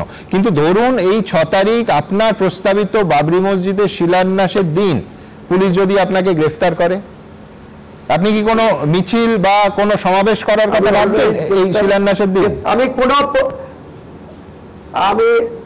আমি শিলান্যাসের দিন আমার নিজের ধারণা আপনাকে অন ক্যামেরায় বলছি, একদম উত্তর 24 পরগনা, দক্ষিণ 24 পরগনা এবং সুন্দরবন এলাকা থেকে শুরু করে, সাঁতরাগাছি থেকে শুরু করে, হুগলি থেকে শুরু করে, তারকেশ্বর থেকে শুরু করে, উলবেড়িয়া থেকে শুরু করে, ভাঙড় থেকে শুরু করে, বিভিন্ন নদিয়ার বিভিন্ন প্রান্ত থেকে শুরু করে, মুর্শিদাবাদের 26টা ব্লক, 8টা টাউন থেকে শুরু করে, মালদা থেকে শুরু করে, উত্তর দিনাজপুর থেকে শুরু করে, আজকেও কুচবিহার থেকে 4-5টা ফোন এসছে। আমি তাদের ব্যস্ত থাকার জন্য বলেছি কালকে কথা বলবো। একদম মেকলিগঞ্জ থেকে শুরু করে গোটা বাংলার মুসলমান ভাইরা, ইমানদার ভাইরা আগামী দিন শনিবার বেলা 12টার মধ্যে আমার যে ভিত্তি স্থাপন স্থলে পৌঁছাবে। আমি 2 ঘন্টার কোরআনের তেলাওয়াত এর মাধ্যমে, দুজন সৌদি আরব থেকে অলরেডি গুজরাটে নেমেছে, গুজরাট থেকে তারা কালকে কলকাতায় নামবে, এয়ারপোর্ট থেকে তাদের হোটেলে রাখবো, তারপরে পরশুদিন সকালবেলায় তাদের গাড়িতে করে এই এখানেও গুজরাট। দেখুন, যারা ইসলাম মানেন তারা মসজিদ বানাবেন, হিন্দুরা মন্দির বানাবে, খ্রিস্ট ধর্ম যারা মানেন তারা গির্জা চার্চ বানাবেন, শিখ যারা তারা গুরুদ্বারা বানাবেন, এতে আপত্তি নেই। কিন্তু নামকরণে আপত্তি আছে। নামকরণে আপত্তি আছে। মোগল পাঠানরা ভারত দখল করতে এসেছিল, অত্যাচার করেছে, জোর করে ধর্ম পরিবর্তন করেছে, মন্দির ভেঙেছে, মা বোনেদের ইজ্জত লুটেছে। অতএব বাবরি নামকরণে আমাদের প্রত্যেকটি রাষ্ট্রবাদী ভারতীয়র সে যে ধর্মেরই হোক আপত্তি আছে। এই নামকরণকে কেউ সমর্থন করে না, এরা আগুন নিয়ে খেলছে। এবং আমি আপনাকে আগাম পূর্বাভাস দিচ্ছি, পশ্চিমবাংলায় হিন্দুদেরকে বোকা বানানোর জন্য লোক দেখানো সাসপেন্ড হয়েছে। আগামীকাল এই বিতর্কিত নামে বিতর্কিত একটি ডেটে ঠিক করে শিলান্যাস মমতা ব্যানার্জির পুলিশ করতে দেবে। আমি আপনাকে ভিতরের খবর বলে গেলাম, মমতা ব্যানার্জির মুখ আর মুখোশ দুটো আলাদা, আপনি মিলিয়ে নেবেন কালকে এতটার সময়। যদি কোনো ব্যক্তি বাবরি মসজিদ ভেঙে দেওয়া বিজেপি দলের পতাকা নিয়ে সেই দলে যোগ দিয়ে থাকেন, তিনি আবার তারপর বাবরি মসজিদ নির্মাণ করবেন, এটা একটা বৈপরীত্য এবং এটা একটা মানুষকে এই ঘটনাগুলোই বলে দেবে। আজ কেউ কংগ্রেসে, আজ কেউ তৃণমূলে, আজ কেউ বিজেপিতে, আজ কেউ বিজেপির বকলমা নিয়ে অন্য রাজনৈতিক। বাবরি মসজিদের প্রতি এত শ্রদ্ধা, তাহলে বাবরি মসজিদ যে বিজেপি ভেঙে দেওয়াটা ভারতবর্ষের ধর্মনিরপেক্ষ স্পিরিটে একটা ভয়ঙ্কর আঘাত ছিল, সেই বিজেপিতেও যারা গেছিল, তো তারা আবার কেউ যদি বলে আমি আজ বাবরি মসজিদ করছি, তাহলে কি সেটা ধর্মের প্রতি বা সেখানে কি রাজনৈতিক কোনো অঙ্ক? তো মানুষের কাছে কি একটা প্রশ্ন আসবে না? এতটা আপনি সরকার পক্ষকে, শাসক দলকে আক্রমণ করলেন, আমার পরের বক্তা বৈশ্যানর চট্টোপাধ্যায় আমার মনে হয় খুব সঙ্গত কারণে তার জবাব দেওয়ার অধিকার আছে। তারপরে যদি আপনার কোনো প্রেক্ষিতে আপনি কিছু বলতে চান, সেই জন্য আমি 3 মিনিট আপনাকে একটু লাইভে থাকুন। বৈশ্বনাথ চট্টোপাধ্যায়ের সময় শুরু এখন। আমি সাধারণত প্রশ্নবানে বৈশ্বনাথদাকে ভরিয়ে দিই, কিন্তু আজকে যে প্রশ্নবান 45 মিনিট ধরে যে বাক্যবান নিক্ষেপ করলেন হুমায়ুন কবির, আমার বাড়তি প্রশ্নের কোনো প্রয়োজন দেখছি না। বৈশ্বনাথ চট্টোপাধ্যায়, আমি বলবো যে এতক্ষণ ধরে আপনারা ওনার সভা, মিটিং, ইন্টারভিউ দেখাচ্ছেন, ওনার কথা থেকে এটা পরিষ্কার যে উনি বিজেপিকে সাহায্য করার জন্য এখানে এই ধরনের পদক্ষেপ নিচ্ছেন। আমি অন্তত এটা মনে করি, আমার দল এটা মনে করে যে আমরা যেটা, আমাদের অবস্থান স্পষ্ট, আমরা বাংলা কখনো বিভেদ সৃষ্টিকারী মন্দির মসজিদের রাজনীতিতে কাছে মানে ফাঁদে পা দেবে না। এই যে বিভাজনের রাজনীতির কথা উনি বলছেন, যে একটা জগন্নাথ মন্দির করছেন কেন, সরকারি টাকায় জগন্নাথ মন্দির করলেন কেন? আপনার কথা মানে তো আমি আপনি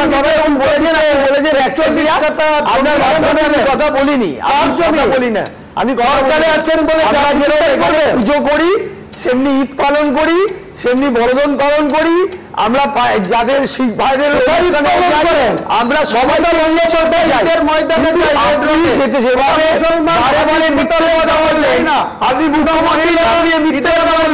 আপনি ভুলে যাবেন না যে আপনি বারবার দল চেঞ্জ করেছে,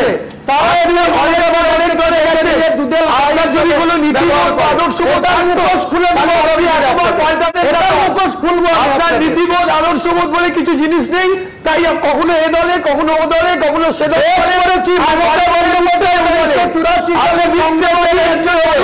আমার ৯৮ সালে যদি অটল বিহারী বাজপেয়ী কথা বিভাজনের রাজনীতি দিয়েছে, আবার কংগ্রেস এক সালে বিজেপি চেষ্টা করে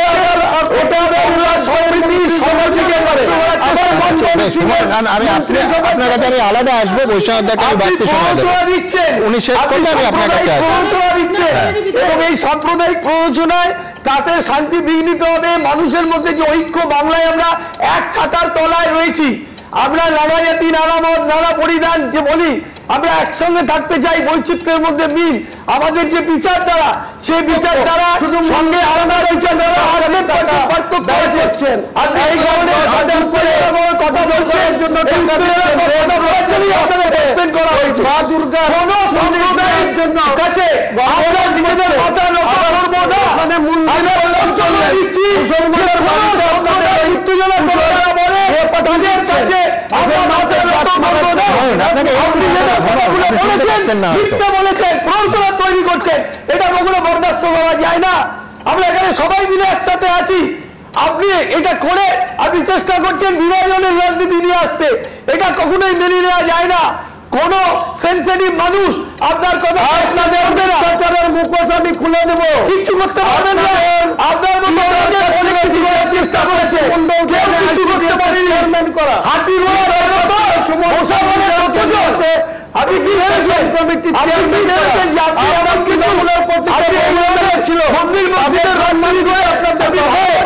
আপনাদেরকে কেউ টাকা তুলে দেয় না বলে আপনারা এই সমস্ত মিথ্যে আজে বাজে কথা বলার আগে নিজে বুকে হাত দিয়ে বলুন, আপনাদের দল আমাদের দল সদার্থী করেছিল বলেই আপনি জিতেছেন। মমতা ব্যানার্জি ছাড়া আপনার 1 পয়সার মূল্য নেই। আপনাকে চ্যালেঞ্জ করে বলে গেলাম, আপনার 1 পয়সা আপনার এত মূল্য, এত মিথ্যে কথা বললেন না, আপনার বড় মূল্য নেই কেন? আপনি নিজেকে বড় মূল্য করছেন, আপনি বিজেপির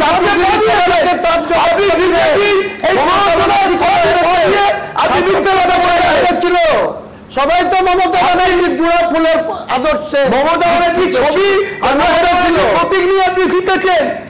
আপনি মমতা ব্যানার্জির ছবি আর প্রতীক না থাকলে নিয়ে বিধানসভায় গিয়ে আপনাকে দেখাবো। ওইসব জিতে এর আগেও মুখ্যমন্ত্রী আবার 26 সালে কথা বলে উত্তেজনা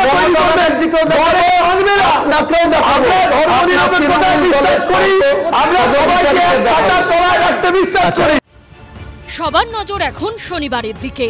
রাত পোহালে মুর্শিদাবাদের বেলডাঙ্গা ও রেজিনগরের মাঝে বাবরি মসজিদে শিলান্যাস করতে চলেছেন ভরতপুরের সাসপেন্ডেড তৃণমূল বিধায়ক হুমায়ুন কবির। এ নিয়ে রীতিমতো ঘোলা হচ্ছে রাজ্য রাজনীতির জল। এটা অত্যন্ত স্পর্শকাতর একটা বিষয়, এখানে মুসলিম সেন্টিমেন্ট জড়িয়ে আছে। দেখি কে কি করে, আমার কালকে কে শিলান্যাস আটকায়।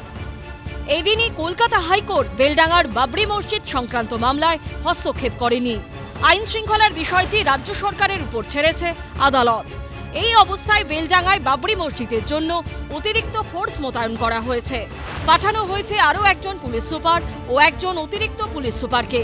মোতায়েন রয়েছে 250 র্যাফ, 100 জন অফিসার, তার মধ্যে ডিএসপি, ইন্সপেক্টর এবং সাব ইন্সপেক্টর পদমর্যাদার অফিসার রয়েছেন।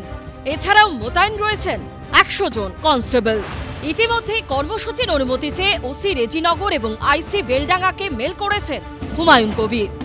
অনুমতির দিক না দিক আমি ওসি রেজিনগর, আইসি বেলডাঙ্গাকে মেল করেছি, সাহায্য চেয়েছি যাতে এখানে কোনো প্রবলেম ক্রিয়েট না হয় বা কোনো অশান্তি না হয় বা ল অ্যান্ড অর্ডার ব্রেক না হয়।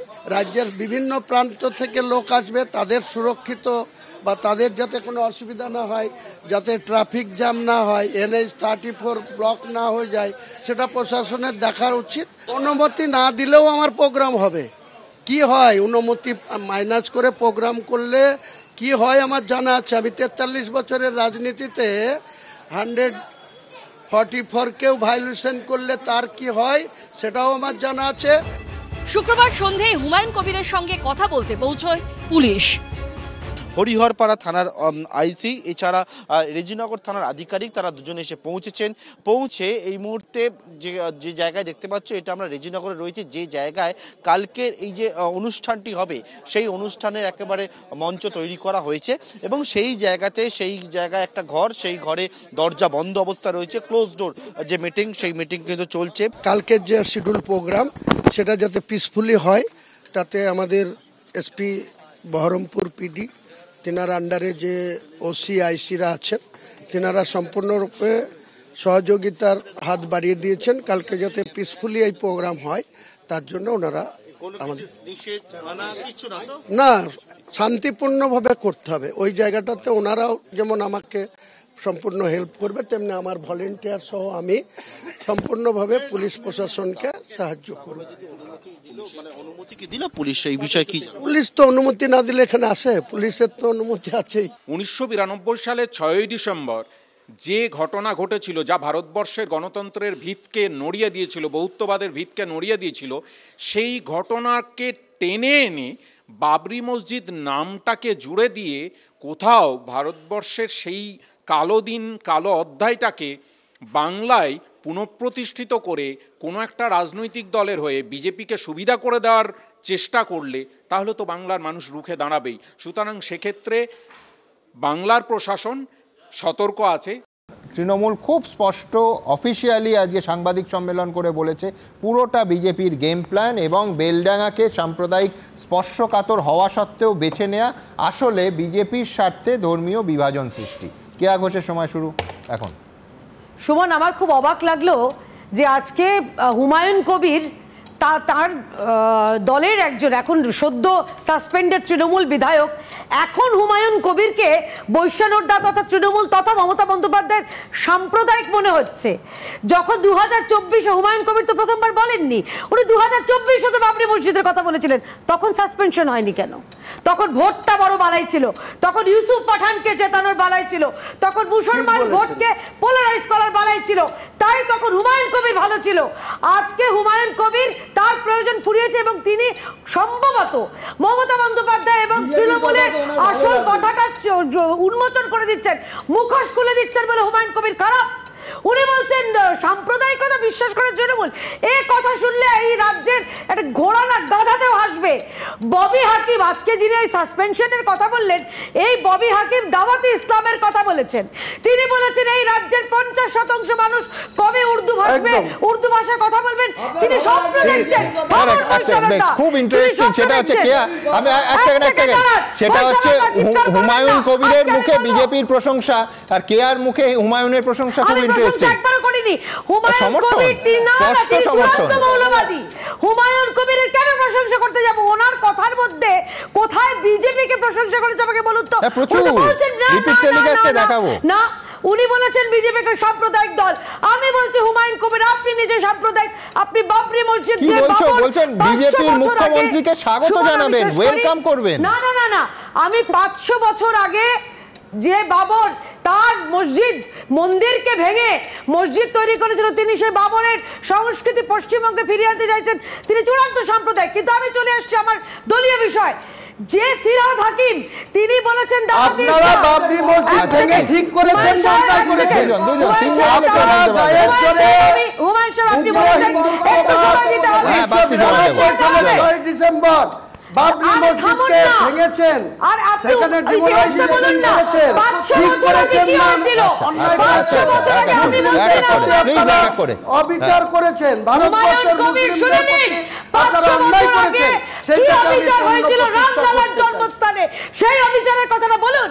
এবং আমি বলছি না, মহামান্য সুপ্রিম কোর্ট রায় দিয়ে দিয়েছে, আর্কিওলজিক্যাল সার্ভে অফ ইন্ডিয়া সেটা দেখে প্রমাণ করে তারা বলেছে হ্যাঁ এখানে রাম মন্দির হয়েছিল। আর আপনি স্বীকার করছেন জায়গা দিতে আরে হুমায়ুন কবির সাহেব আপনি শুনুন 500 বছর আগে সেখানে রামলালার জন্মস্থানের উপরে অন্যায় হয়েছে, অবিচার হয়েছে, সেই কথা বলেছি।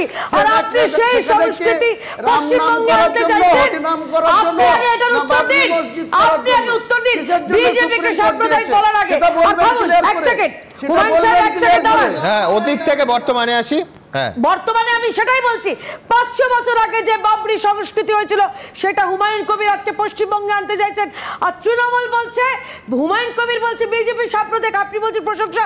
কোথায় প্রশংসা করেছে? উনি বোধহয় বলেছেন যে ওনার কাছে মমতা বন্দ্যোপাধ্যায় তিনি অসাম্প্রদায়িকতার মুখোশ পরে তিনি রাজ্যে চূড়ান্ত সাম্প্রদায়িক কাজকর্ম করছে, তা নাহলে এই রাজ্যে প্রশংসা না বলছেন, ডিরেক্ট বিজেপির মুখ্যমন্ত্রী হলে উনি ওয়েলকাম জানাবেন, এর থেকে বড় সার্টিফিকেট আর হয় নাকি? উনি না জানালেও বিজেপি সরকার আসবে। হুমায়ুন সাহেব কিছু মনে করবেন না, আপনি বা আপনার বৈষ্ণবদা দাঁড়ান, ওয়েলকাম জানান। 2026 তৃণমূল ফিনিশ, তৃণমূল সরকার চলে যাবে, বিজেপি সরকার আসবে, তো উনি স্বাগত জানাতে বাধ্য। এইটাতে কোনো রকেট সায়েন্স নেই সমান। কিন্তু আমার মজা লাগছে একটা ব্যাপারে, যে এখানে বলা হচ্ছে কি মমতা বন্দ্যোপাধ্যায় থেকে শুরু করে তৃণমূলের সবাই বিজেপির জুজু দেখছে। উনি বলছেন তৃণমূল আচ্ছা এতদিন মনে হয়নি যে হুমায়ুন কবিরের প্রয়োজন সম্ভবত ফুরিয়ে গেছে, 2024-এ ইউসুফ পাঠানকে জেতানো হয়ে গেছে, এখন মনে হচ্ছে আরে উনি তো সত্যি কথাগুলো বলছেন।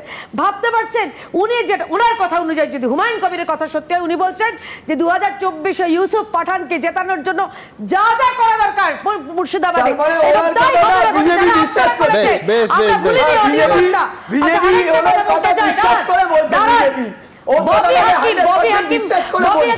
সাসপেনশন নয়। যেদিন হুমায়ুন কবির বলেছিলেন যে সেখানকার 30% সংখ্যালঘু হিন্দুকে ভাগীরথীর জলে ভাসিয়ে দেবেন, কেন সেদিন সাসপেন্ড হয়নি? উনি তখন বিধায়ক এবং সংবিধানকে শপথ দেওয়া বিধায়ক, তখন কেন সংবিধান বিরোধী কাজ, শুধুমাত্র উনি ধর্মবিরোধী কাজ করেননি, ওনাকে তখন কেন সাসপেন্ড করা হয়নি?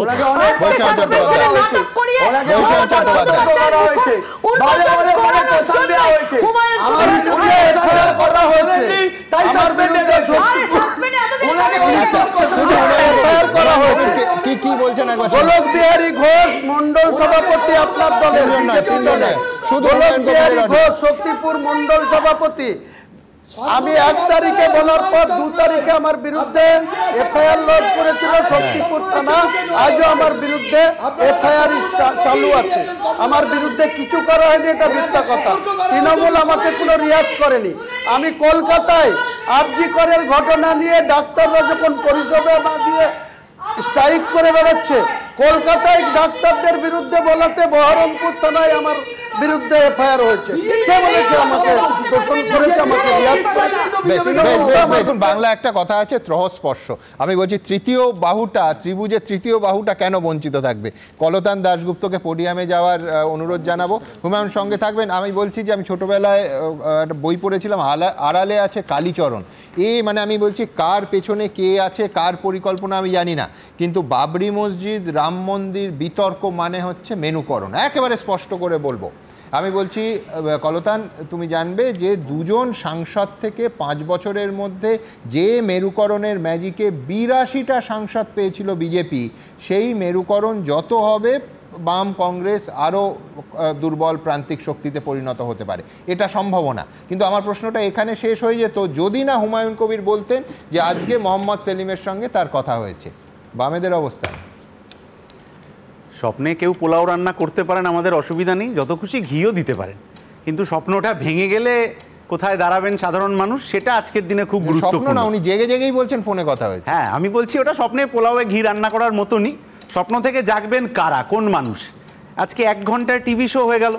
এই 1 ঘন্টার টিভি শোতে এই যে মুর্শিদাবাদ আসতে পারলে, হ্যাঁ 1 ঘন্টার টিভি শোতে মালদা মুর্শিদাবাদের এত কথা হলো, তো এত চর্চা হলো। এই মালদা মুর্শিদাবাদ দূরে যে কয়েক লক্ষ বিড়ি শ্রমিক আছে, সেই বিড়ি শ্রমিকদের অর্থনৈতিক অবস্থান কি গত 1 ঘন্টার মধ্যে আলোচনা এলো না?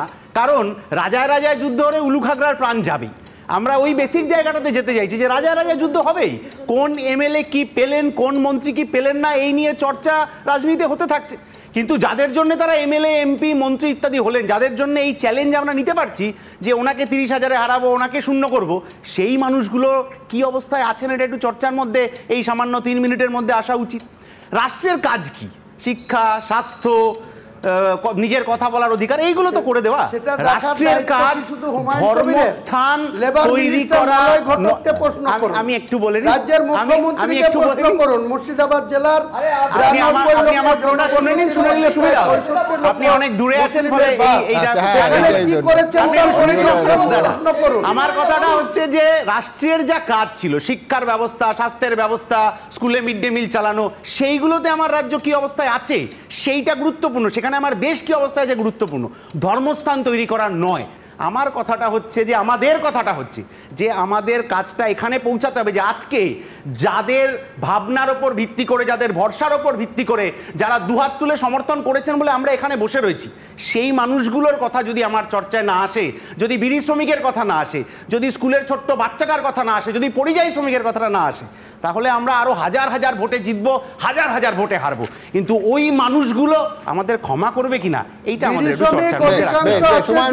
সাবডিভিশনে ওখানকার এমপি খলিলুর রহমান, ওখানকার এমএলএ ফারাক্কা থেকে শুরু করে 9 জন এমএলএ ওই সাবডিভিশনের তৃণমূলের, তাদের কাছে প্রশ্ন রাখুন। মন্ত্রী ছিল, লেবার মিনিস্টার ছিল জাকির হোসেন 5 বছর, তার কাছে প্রশ্ন করুন, তিনি আবার শিল্পপতি। ও খলিলুর রহমানদের নূর বিডিও শিল্পপতি, তারা লেবারদের নিয়ে কি চিন্তা ভাবনা করছে, রাজ্য সরকারের লেবার মিনিস্টার মলয় ঘটক তার কি চিন্তা ভাবনা, তার কাছে প্রশ্ন রাখুন। হুমায়ুন কবির কি কোনো দায়িত্ব আছে? শুধু কিন্তু হুমায়ুন কবিরের কাছে আমি প্রশ্ন রাখতে চাই, সেটা হচ্ছে আপনি নিশ্চিত যে টেলিফোনে যার সঙ্গে কথা হয়েছেন তিনি মোহাম্মদ সেলিম? মানে আমি বলছি কি কথা হলো, যিনি ধরিয়ে দিলেন কি বললো, আপনি বা কি বললেন? আমি যে কথা হয়েছে সে কথা আপনাকে বলবো না। আমাকে যে ছেলেটি ফোন ধরিয়ে দিয়েছে, আমি আচমকাই যখন আমার ক্লাব থেকে নেমে, তখন 2টো বাজে, তখন আমি যখন নেমে আমার গাড়িতে চেপে গেছি, তখন একটা আমার পরিচিত ছেলে, সে প্রায় দৌড়াতে দৌড়াতে এসে সেলিম সাহেবের ফোনে ছিলেন এবং আমাকে ফোন দিয়েছে। আমি গাড়ি থেকে নেমে একটু আমার পিছনের দিকে ফাঁকা জায়গায় গিয়ে সেলিম সাহেবের গলা আমি জানি, ভালোভাবে জানি। সেলিম সাহেবই আমাকে বলেছে যে আজকের সিদ্ধান্ততে আপনি চিন্তা করবেন না, আপনি সিদ্ধান্ত নেন 22 তারিখে আপনার দল যদি সেকুলার হয়, আপনি যদি ধর্ম নিরপেক্ষতায় বিশ্বাসী করে দল খোলেন, তাহলে আমরা আগামী দিনে আপনার সঙ্গে আলোচনায় বসবো কি করা যায়। তো আমি বলেছি ঠিক আছে, 22 তারিখ পার হতে দিন, তারপরে আপনার সঙ্গে আমিও যোগাযোগ করব, এটাই কথা, আর কিছু কথা। কলতান, কোনো খবর আছে সেকুলার দল হলে পরবর্তী সময় আলোচনায় বসা যেতে পারে? আমাদের কাছে এরকম কোনো খবর নেই, খবর থাকার প্রশ্নও নেই। যে কোনো সেকুলার মানুষ তিনি তৃণমূল বিজেপির বিরুদ্ধে কথা বললে আসবেন, এটা আমাদের ওপেন কল। কিন্তু এই ওপেন কলের মধ্যে কোনোভাবে বিজেপির সুবিধা হয়ে যাবে এই রকম কোনো সংস্থা ইত্যাদি তারা নিশ্চয়ই এর মধ্যে এসে জুড়ে যাবেন না। আরে আপনি তো সুবিধা করে দিচ্ছেন, বাবুল চৌধুরী চলে গেলেন ওইখানে। হ্যাঁ, বিড়ি শ্রমিকদের কি হলো? কি হলো? বিড়ি শ্রমিকদের মাইনেটা কোন জায়গায় আছে? 34 বছর বিড়ি শ্রমিক কত মাইনে পেত, আজকে কি করেছে? আরে 13 বছর সরকার চলছে তো, একটা শিল্প হয়নি, খালি লোককে ভাওতা দিয়ে যাচ্ছেন। 13 বছরে কোথায় শিল্প হয়েছে? বেঙ্গল থেকে জমি কেন বিক্রি করে দেওয়া হলো? কেন সেন্ট্রাল গভর্নমেন্ট একটা শিল্প তৈরি করতে পারলো না? প্রশ্নের উত্তর দিতে হবে না। সরকার আপনি চালাবেন, কেন্দ্রীয় সরকার গত 13 বছরে কি করেছে? কেন্দ্রীয় সরকার গত 13 বছরে কি করলো? একটা শিল্প হয়নি। 1992 সালের 6 ডিসেম্বর ভাঙা হয়েছিল বাবরি মসজিদ, উত্তাল হয়েছিল দেশ। 33 বছর পর আরও একটা 6 ডিসেম্বরে পশ্চিমবঙ্গের রাজনীতিতে ঘটনার ঘন ঘটা। একদিকে শনিবার মুর্শিদাবাদের রেজিনগরে বাবরি মসজিদের শিলান্যাস করার সিদ্ধান্তে অনড় ভরতপুরের বিধায়ক হুমায়ুন কবির, তখন অন্যদিকে কলকাতায় সংহতি দিবস পালন করবে তৃণমূল। মেয়র রোডে তার প্রস্তুতি শেষ পর্যায়ে। অন্যান্য বছর তৃণমূলের সংখ্যালঘু সেল এই অনুষ্ঠানের আয়োজন করলেও এবার যুব ছাত্র সংগঠনের উদ্যোগে এই অনুষ্ঠান হতে চলেছে। যদিও শনিবার সংহতি দিবসের মঞ্চে থাকছেন না মমতা বন্দ্যোপাধ্যায়, থাকছেন না অভিষেক বন্দ্যোপাধ্যায়ও। শুক্রবার সন্ধে মেয়র রোডে তৃণমূলের কর্মসূচির প্রস্তুতি খতিয়ে দেখতে যান সেনা আধিকারিকরা। মাননীয় মুখ্যমন্ত্রী, তৃণমূল কংগ্রেস 6 ডিসেম্বর সংহতি দিবস সম্প্রীতি ঐক্যের প্রতীক। প্রত্যেক বছর 1992 সাল সেই জঘন্য ঘটনা থেকে প্রত্যেক বছর পালন করে। ধর্মকে যারা ভোট ব্যাংকের ভেদাভেদ বা মেরুকরণের হাতিয়ার হিসেবে ব্যবহার করছে, তারা যদি গীতাকে ব্যবহার করতে চায়, স্বয়ং শ্রীকৃষ্ণ এই গীতাকে মিসইউজ করতে দেবেন না। তৃণমূল যখন একদিকে সংহতি দিবস পালন করবে, অন্যদিকে তখন শৌর্য দিবস পালনের ডাক দিয়েছে সনাতন সমাজ, যেখানে তিনিও সামিল হবেন বলে জানিয়েছেন শুভেন্দু অধিকারী। আমরা শৌর্য দিবস পালন করব প্রত্যেকটি হিন্দু, এবং আগামীকালকে কলকাতাতে শৌর্য দিবস পালনে অংশগ্রহণ করব। দলের ঘোষণা এবং 135টা আসনে প্রার্থী দেব, এই ঘোষণার সঙ্গে সম্পর্কিত কিনা আমরা জানি না, কিন্তু ঘটনাচক্রে আজই মুখ্যমন্ত্রী কারুর নাম করেননি, কিন্তু একেবারে স্পষ্ট বলেছেন মঞ্চের ওপর থেকে মুর্শিদাবাদবাসীকে এবং রাজ্যবাসীকে নির্দলকে ভোট দেবেন না, নির্দলকে ভোট দিলে নির্দল যদি ভোট কাটে আপনার লোকসান, বিজেপির সুবিধে। আমি জানি না সরাসরি একেবারে দল ঘোষণা করতেই সেই প্রতিক্রিয়া কিনা, কিন্তু নির্দল কাটার ক্ষেত্রে যে শাসক দল গুরুত্ব দিচ্ছে মুখ্যমন্ত্রীর এই বক্তব্য একেবারে পরিষ্কার হয়ে যায়। বিশ্বনাথ চক্রবর্তী কি বলছেন, যেভাবে শুধু নিজের দল সাসপেন্ড হওয়ার পর দলের লোগো, নাম ইত্যাদি তৈরি করে রেখেছেন, পরিচালন সমিতির সদস্যদের তৈরি করে রেখেছেন এবং বিভিন্ন পলিটিক্যাল ফোর্সের সঙ্গে কথা বলছেন হুমায়ুন কবির, নিশ্চয়ই অন্য সমস্ত রাজনৈতিক দল নজর রাখছে। বিশ্বনাথ চক্রবর্তী কি বলেন?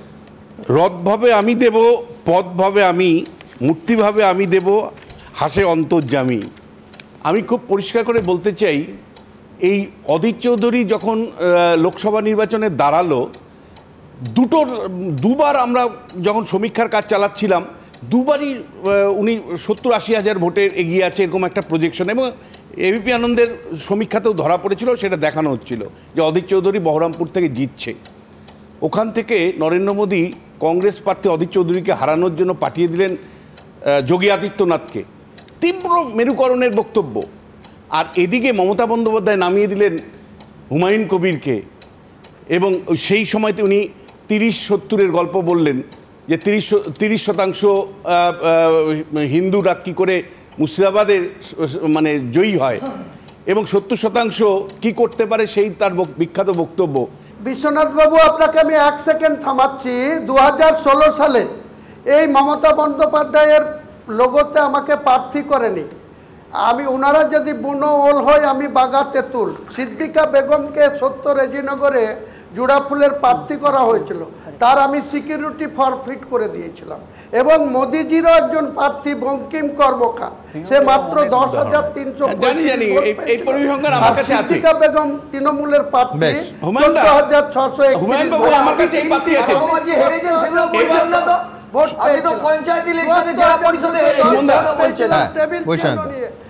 উনি কতবার নিজে পরাজিত হয়েছেন সেটা বলুন। উনি পঞ্চায়েতে, জেলা পরিষদে উনি পরাজিত হয়েছেন সেটা বলছেন না, উনি 3 বার হেরেছে। কিন্তু শুভেন্দু তো হচ্ছে, শুভেন্দু কিরণময় নন্দর কাছে হেরে গেছে সেটা বলছে না, খালি বলে আমি এই লক্ষণ সেটকে হারিয়েছি, আমি এই করেছি। ওই 70-30 মন্তব্যের পর একটা বোধহয় এফআইআর হয়েছিল, আপনি জামিন টামিন নিয়েছিলেন নিজেই আত্মসমর্পণ করে, কিন্তু কোনো পুলিশি ব্যবস্থা বা দলের তরফ থেকে আপনাকে শাসন করা হয়েছিল? কোনো তিরস্কৃত হয়েছিলেন দল থেকে ওই 70-30 মন্তব্যের পর? কিচ্ছু বলা হয়নি, শুধু অভিষেক বন্দ্যোপাধ্যায় বলেছিল যে আপনি এই ধরনের কথা কেন বলছেন। আমি অভিষেককে বলেছিলাম আপনার পিসিকে জিজ্ঞেস করে নেবেন। আরে উনি তো এখন আজে বাজে বকছেন, এ তো মহা মুশকিল। ওনাকে সতর্ক করা হয়নি, উনি মিথ্যা কথা বলছে, এখন আমি কোথা থেকে প্রমাণ করবো? উনি বারে বারে সতর্ক করেছে পার্টি ওনাকে যে আপনি এই ধরনের দল বিরোধী কথা বলবেন না, আপনি শৃঙ্খলা ভঙ্গ করবেন না, একটু শৃঙ্খলা ভঙ্গ করেছে। উনি 3 বার উনি আনকন্ডিশনাল অ্যাপ্রুভ দিয়েছে, আজকে এসে এখানে উনি বিজেপির কথা বলেছেন, আপনাকে 3 বার সতর্ক করা হয়েছে, প্রাইস উনি সতর্ক বিজেপি প্ররোচনায় উনি সতর্ক দিয়েছে, পরিষ্কার বিজেপি আগে উনি পা দিয়েছে, উনি সাম্প্রদায়িক বিজেপি সাম্প্রদায়িক 2-3% না, আগামী নির্বাচনে রাজ্যের মুসলমানদের একদম 20% ভোটকারী করবে। শতকরা 20% মুসলমান হুমায়ুন কবিরের পার্টিকে ভোট দেবে। মমতা ব্যানার্জি ছবি ছাড়া আপনার কোনো ভ্যালু নেই। মমতা ব্যানার্জি সিম্বলের ছবি নিয়ে আপনি জিতেছেন, নাহলে আপনার যেতে পারার যোগ্যতা নেই। পশ্চিম বাংলার মুসলমান ও আপনি ওসব সবাই এটা পশ্চিম বাংলার মানুষের উপরই বরঞ্চ ছেড়ে রাখুন, কারণ এই তো মানে যেটা বলবার চেষ্টা করছি মতো হয়ে যাচ্ছে। হ্যাঁ, খুব পরিষ্কার করে বলতে চাই যে ওটাও ছিল রাজনীতি, অধীর চৌধুরীকে হারানোর জন্য হুমায়ুনকে ব্যবহার করার রাজনীতি। আবার এটাও একটা রাজনীতি যে হুমায়ুনকে শাস্তি দিয়ে হিন্দুদেরকে বার্তা দেওয়া যে ভাই আমরা কিন্তু ব্যবস্থা নেই। সেই সাম্প্রদায়িক সংঘর্ষ, সেই দাঙ্গার কথা বারবার বলা হচ্ছে। খোদ ববি হাকিম, খোদ রাজ্যের মুখ্যমন্ত্রী বলেছেন, আবার বলছি মুখ্যমন্ত্রী বলেছেন, আপনারা শুনলেন, নতুন করে মুর্শিদাবাদে দাঙ্গা বাঁধানোর চেষ্টা হচ্ছে, তারপর এনআইএর হাতে কেস তুলে দিতে চাইছে। আমাদেরও কেউ কেউ টাকা খেয়ে ভোটের আগে বিজেপির তাবেদারি করে। কিন্তু আমি বলছি এই দাঙ্গার চক্রান্ত নিয়ে যে কোনো রাজ্যবাসী উদ্বিগ্ন হবেন। আমার পরবর্তী বক্তা রবীন্দ্রনাথ ভট্টাচার্য। হ্যাঁ, আজকের এই অনুষ্ঠানে আমার কাছে অনেক শিক্ষণীয় বিষয় ঘটে গেল। দেখুন, সারা জীবনের কর্মজীবনের প্রথম থেকে বা ছাত্র জীবনের প্রথম থেকে শিখে এসেছি রাজনীতি ক্ষমতার দ্বন্দ্ব এবং ক্ষমতার সঙ্গে স্বার্থ অঙ্গাঙ্গিভাবে যুক্ত। সুতরাং একজন রাজনীতিবিদ যে স্বার্থর ভিত্তিতেই কোনো কাজ করবেন এটা নিয়ে কিন্তু কোনো সন্দেহ থাকার কথা নয়। কিন্তু সেই স্বার্থ যদি অনৈতিক হয় তখন মানুষ তাকে কি সমর্থন করে বা করবে? এত বছর ধরে আমার একটা ভুল ধারণা তৈরি ছিল বা কনফিউজ ছিলাম, মুর্শিদাবাদে ওই 24-এর আগে দাঙ্গাটা কে লাগিয়েছিল? কোট আনকোট সেকুলার মানে কমিউনাল দল বিজেপি, তারাই নাকি দাঙ্গা লাগিয়েছিল। আজ তৃণমূলের সদ্য সাসপেন্ডেড বিধায়ক তিনি কি বললেন? যেটা নিয়ে রবীন্দ্রনাথ ভট্টাচার্যের মনে হয়েছে সেটা হচ্ছে আপনি এতবার দলবদল করেছেন যার ফলে your credibility is at stake. আপনার বিশ্বাসযোগ্যতা দলবদলের জন্য প্রশ্নচিহ্নের মুখে দাঁড়িয়েছে। তৃতীয়, সেটা হচ্ছে যে মূল আপনার পেছনে মূল মদতদাতাকে, এই দ্বিতীয় আর তৃতীয় অংশটা যদি আপনি একটু আলোকপাত করেন।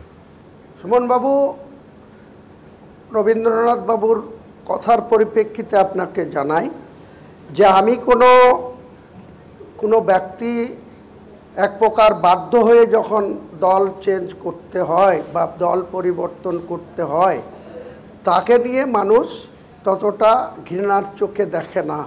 কারণ আমি টানা 30 বছর 1982 সাল থেকে 2012 সালের 16ই নভেম্বর পর্যন্ত টানা বামফ্রন্টের বিরুদ্ধে, বাম শক্তির বিরুদ্ধে, জ্যোতিবাবু এবং বুদ্ধবাবুদের সরকারের বিরুদ্ধে কোনো কিছুর বিনিময়ে না, নীতিগতভাবে জাতীয় কংগ্রেসের সদস্য হয়ে আমি কংগ্রেসটা করেছি। কোনো লোভ লালসা সমস্ত ত্যাগ করে, মমতা বন্দ্যোপাধ্যায় যেমন বলেন না সততার প্রতি, লড়াইয়ের আন্দোলনের প্রতি, তা উনি যেমন লড়াই করে সংগ্রাম করে নেত্রী হয়েছেন, আমিও আমার ছোটোবেলা থেকে 20 বছর বয়স থেকে আমি লড়াই সংগ্রাম করে আমার ব্যবসা দাঁড় করিয়েছি। আমি ব্যবসা করে খাই, বিজনেস করে খাই, কারো কাছে তুলাবাজি করি না। তৃণমূলে এসেও যারা তুলাবাজ আছে তাদের সঙ্গে আমার কোনো রিলেশন নাই, তাদের সঙ্গে আমার দ্বন্দ্বই একটা জায়গাতেই এসে। আর তৃণমূলের মূল যেটা সমস্যা সেটা হচ্ছে তৃণমূল ভোটও নেবে, আবার মুর্শিদাবাদের মানুষের সঙ্গে অর্থও নেবে। 20 বছর 22 বছর 28 বছরের ছেলেরা প্রশান্ত কিশোরকে মাধ্যমে আজকে প্রতীক জৈনের মাধ্যমে টাকা উঠিয়ে নিয়ে যাওয়া হচ্ছে। আমি এর প্রতিবাদ করার জন্য আজকে তৃণমূলের বহিষ্কার বিজেপির বিরুদ্ধে লড়েছেন, আপনি একসময় তৃণমূলের বিরুদ্ধে লড়েছেন, বিজেপির বিরুদ্ধে লড়ার পরে তৃণমূলের সঙ্গে ঘর করেছেন, তৃণমূলের আক্রমণ করে তারপরে বিজেপিতে গেছেন, এতবার দলবদল। কিন্তু আমার দ্বিতীয় প্রশ্নটা খুব গুরুত্বপূর্ণ, আপনার পেছনে মূল মদতদাতাকে। ধরুন আমাদের রাজনৈতিক দলের যে সংগঠন লাগে, আপনি 294টার মধ্যে 135টা কেন্দ্রে প্রার্থী। আমি বলছি যে বহু বড় বড় পার্টি মানে পোলিং এজেন্ট দিতে পারে না ভোটের দিন, প্রতিদিন আমরা দেখছি। বিএলএ দিতে পারেনি সর্বভারতীয় রাজনৈতিক দল, তাও দেখছি। কিন্তু আপনি 135টা প্রার্থীর কথা ঘোষণা করছেন। মূল কোন পলিটিক্যাল ফোর্স আপনার পেছনে সহায়তা করছে? এ তো অর্থবল দরকার, শুনুন, হ্যাঁ। ভারতীয় জনতা পার্টি আগেই বললাম 19টা রাজ্যে ক্ষমতায় আছে, ভারতবর্ষে ক্ষমতায় আছে, মোদিজি 3বারের প্রধানমন্ত্রী আছে। সেই দলের পশ্চিমবাংলায় যে 81,000 বুথ আছে, 81,400 বুথ, পরে আপনার দেখবেন অক্সিলারি হয়ে প্রায় 94,000 বুথে পরিণত হবে। সেই 94,000 বুথের মধ্যে বিজেপির আজকের দিনে 50,000 বুথে তাদের ওয়ার্কার আছে বা বুথ কর্মী আছে বা বুথের দিনে এজেন্ট দিতে পারবে। বাকি তাহলে 40,000 বুথে দিতে পারবে না বা 35,000 বুথে দিতে পারবে না। তারা যেমন সিম্প্যাথি গ্রাউন্ডে ভোট পাবে, হিন্দু প্রতীক পদ্ম ফুল থাকলেই হিন্দু ভাইরা গিয়ে সেখানে কোনো লড়াইয়ের দরকার নাই, এজেন্ট দরকার নাই, ভোট দিতে গেলেই তাদের প্রার্থীর পক্ষে বুতাম টিপবে। তেমনি আমি হুমায়ুন কবির বলছি, আমার আত্মবিশ্বাস আছে মুসলিম ভাইদের উপর। আমি মুসলিম ভাইদের আমি মুসলিম ভাইদের পারফেক্ট মেরুকরণ, আপনি যা হাওয়া তুলছেন একদম পারফেক্ট মেরুকরণ। হ্যাঁ হুমায়ুন দা, আপনি একটু শুনবেন। একটা আপনার বিরুদ্ধে আপনি যে আলোচনা রেখেছেন তাতে বোঝা যাচ্ছে হয় আপনি বিজেপির দ্বারা প্রভাবিত হয়েছেন, এটা তৃণমূল ইতিমধ্যেই বলতে শুরু করেছে। আর দ্বিতীয় আরেকটা সম্ভাবনা, সেদিন যদি মমতা বন্দ্যোপাধ্যায় আপনাকে ব্যবহার করে থাকে অধীর চৌধুরীর বিরুদ্ধে, আজকে আপনাকে আবার ব্যবহার করছে না, তার কোনো গ্যারান্টি আছে? আজকে তো আপনি ব্যবহৃত হতে পারেন, কারণ মমতা বন্দ্যোপাধ্যায় মানে হিন্দু ভোট দরকার, ফলে আপনাকে পানিশমেন্ট দিয়ে হিন্দু ভোটের পোলারাইজেশন করা তৃণমূলের পক্ষে আনা কিছুটা সহজ হবে না। আপনি আজকে ব্যবহৃত হচ্ছেন না, তার গ্যারান্টি কোথায়? আপনাকে আজকে ব্যবহার করছে না, তার গ্যারান্টি কোথায়? 2026-এর নির্বাচনে বিশ্বনাথ বাবু 2026-এর নির্বাচনে শ্রমিক ভট্টাচার্য আর শুভেন্দু অধিকারী বড় হিন্দু না মমতা ব্যানার্জি আর অভিষেক ব্যানার্জি বড় হিন্দু, এর পরীক্ষাটা হোক না। আর আমি কত বড় মোল্লা সেটারও পরীক্ষা হয়ে যাক না। এটা বাংলার রাজনীতিতে যায় না, কেন বারবার ভারতীয় রাজনীতি আনছে? বারবার এই জিনিসটা করে আপনারা পলিটিক করছেন পলিটিক্সকে। এই জিনিস বাংলায় চলে না, আপনারা পলিটিক করছেন যে চলে না। এটা বারবার বিজেপি করেছেন, বাংলার রাজনীতি বিজেপি ভোট করছে, তাই জন্য বিজেপিরা কথা বলছে। সুমন, আমি দপ্তরহীনভাবে একটা কথা বলতে চাই। বিজেপি টাকা নিয়েছে, তাই বিজেপির ওই কথা বলছে। আপনারা কার টাকা নিয়েছিলেন? বিজেপি কার টাকা নিয়েছিলেন? বিজেপির হয় ফারুক আছে, বিজেপি কার টাকা নিয়েছিলেন? আপনি বিজেপির হয় কথা বলছেন, আপনি বিজেপির হয় কথা বলছেন, টাকা নিয়েছিলেন, আপনি বিজেপির হয় কথা বলছেন। রাজনাথ সিং সুমন, আমি খালি একটা কথা বলছি খুব দপ্তরহীনভাবে। এই যে হুমায়ুন কবির বিশ্বনাথ বললেন, আমি বলছি এটা সাজানো ঘটনা, এটা খেলা হবে একটা এক্সটেন্ডেড অংশ, এইটা পুরোটাই নাটক। এই হুমায়ুন কবিরকে সাসপেন্ড করে শুধু এবং শুধুমাত্র হিন্দু ভোটটাকে ভাগ করার প্রয়াস চালাচ্ছেন মমতা ব্যানার্জি। আপনি কেন বলেছিলেন এসআইআর করতে দেবো না? আবার আপনার কর্মচারীরা এসআইআর করছে, ডিউ টাইমেই করছে, 4টা নভেম্বর থেকেই করছে, বিএলও নিয়োগ করে দিয়েছেন। দল চেঞ্জ করেছেন, এরা তো মনে হচ্ছে কোন আপনি এতবার দলে নিয়েছিলেন কেন ওনাকে? দল পাল্টেছে, এতবার তাহলে হুমায়ুন কবিরকে নিয়েছিলেন কেন? উনি কংগ্রেস করেছেন, তৃণমূল করেছেন, বিজেপি করেছেন, আবার তৃণমূলে যখন গেছিলেন তখন নিলেন কেন? নিয়েছিলেন কেন? হুমায়ুন কবিরের আদর্শ নেই, কিন্তু আদর্শ না থাকা হুমায়ুন কবিরকে কেন বারবার তৃণমূল কংগ্রেস ফেরত নিয়েছিল?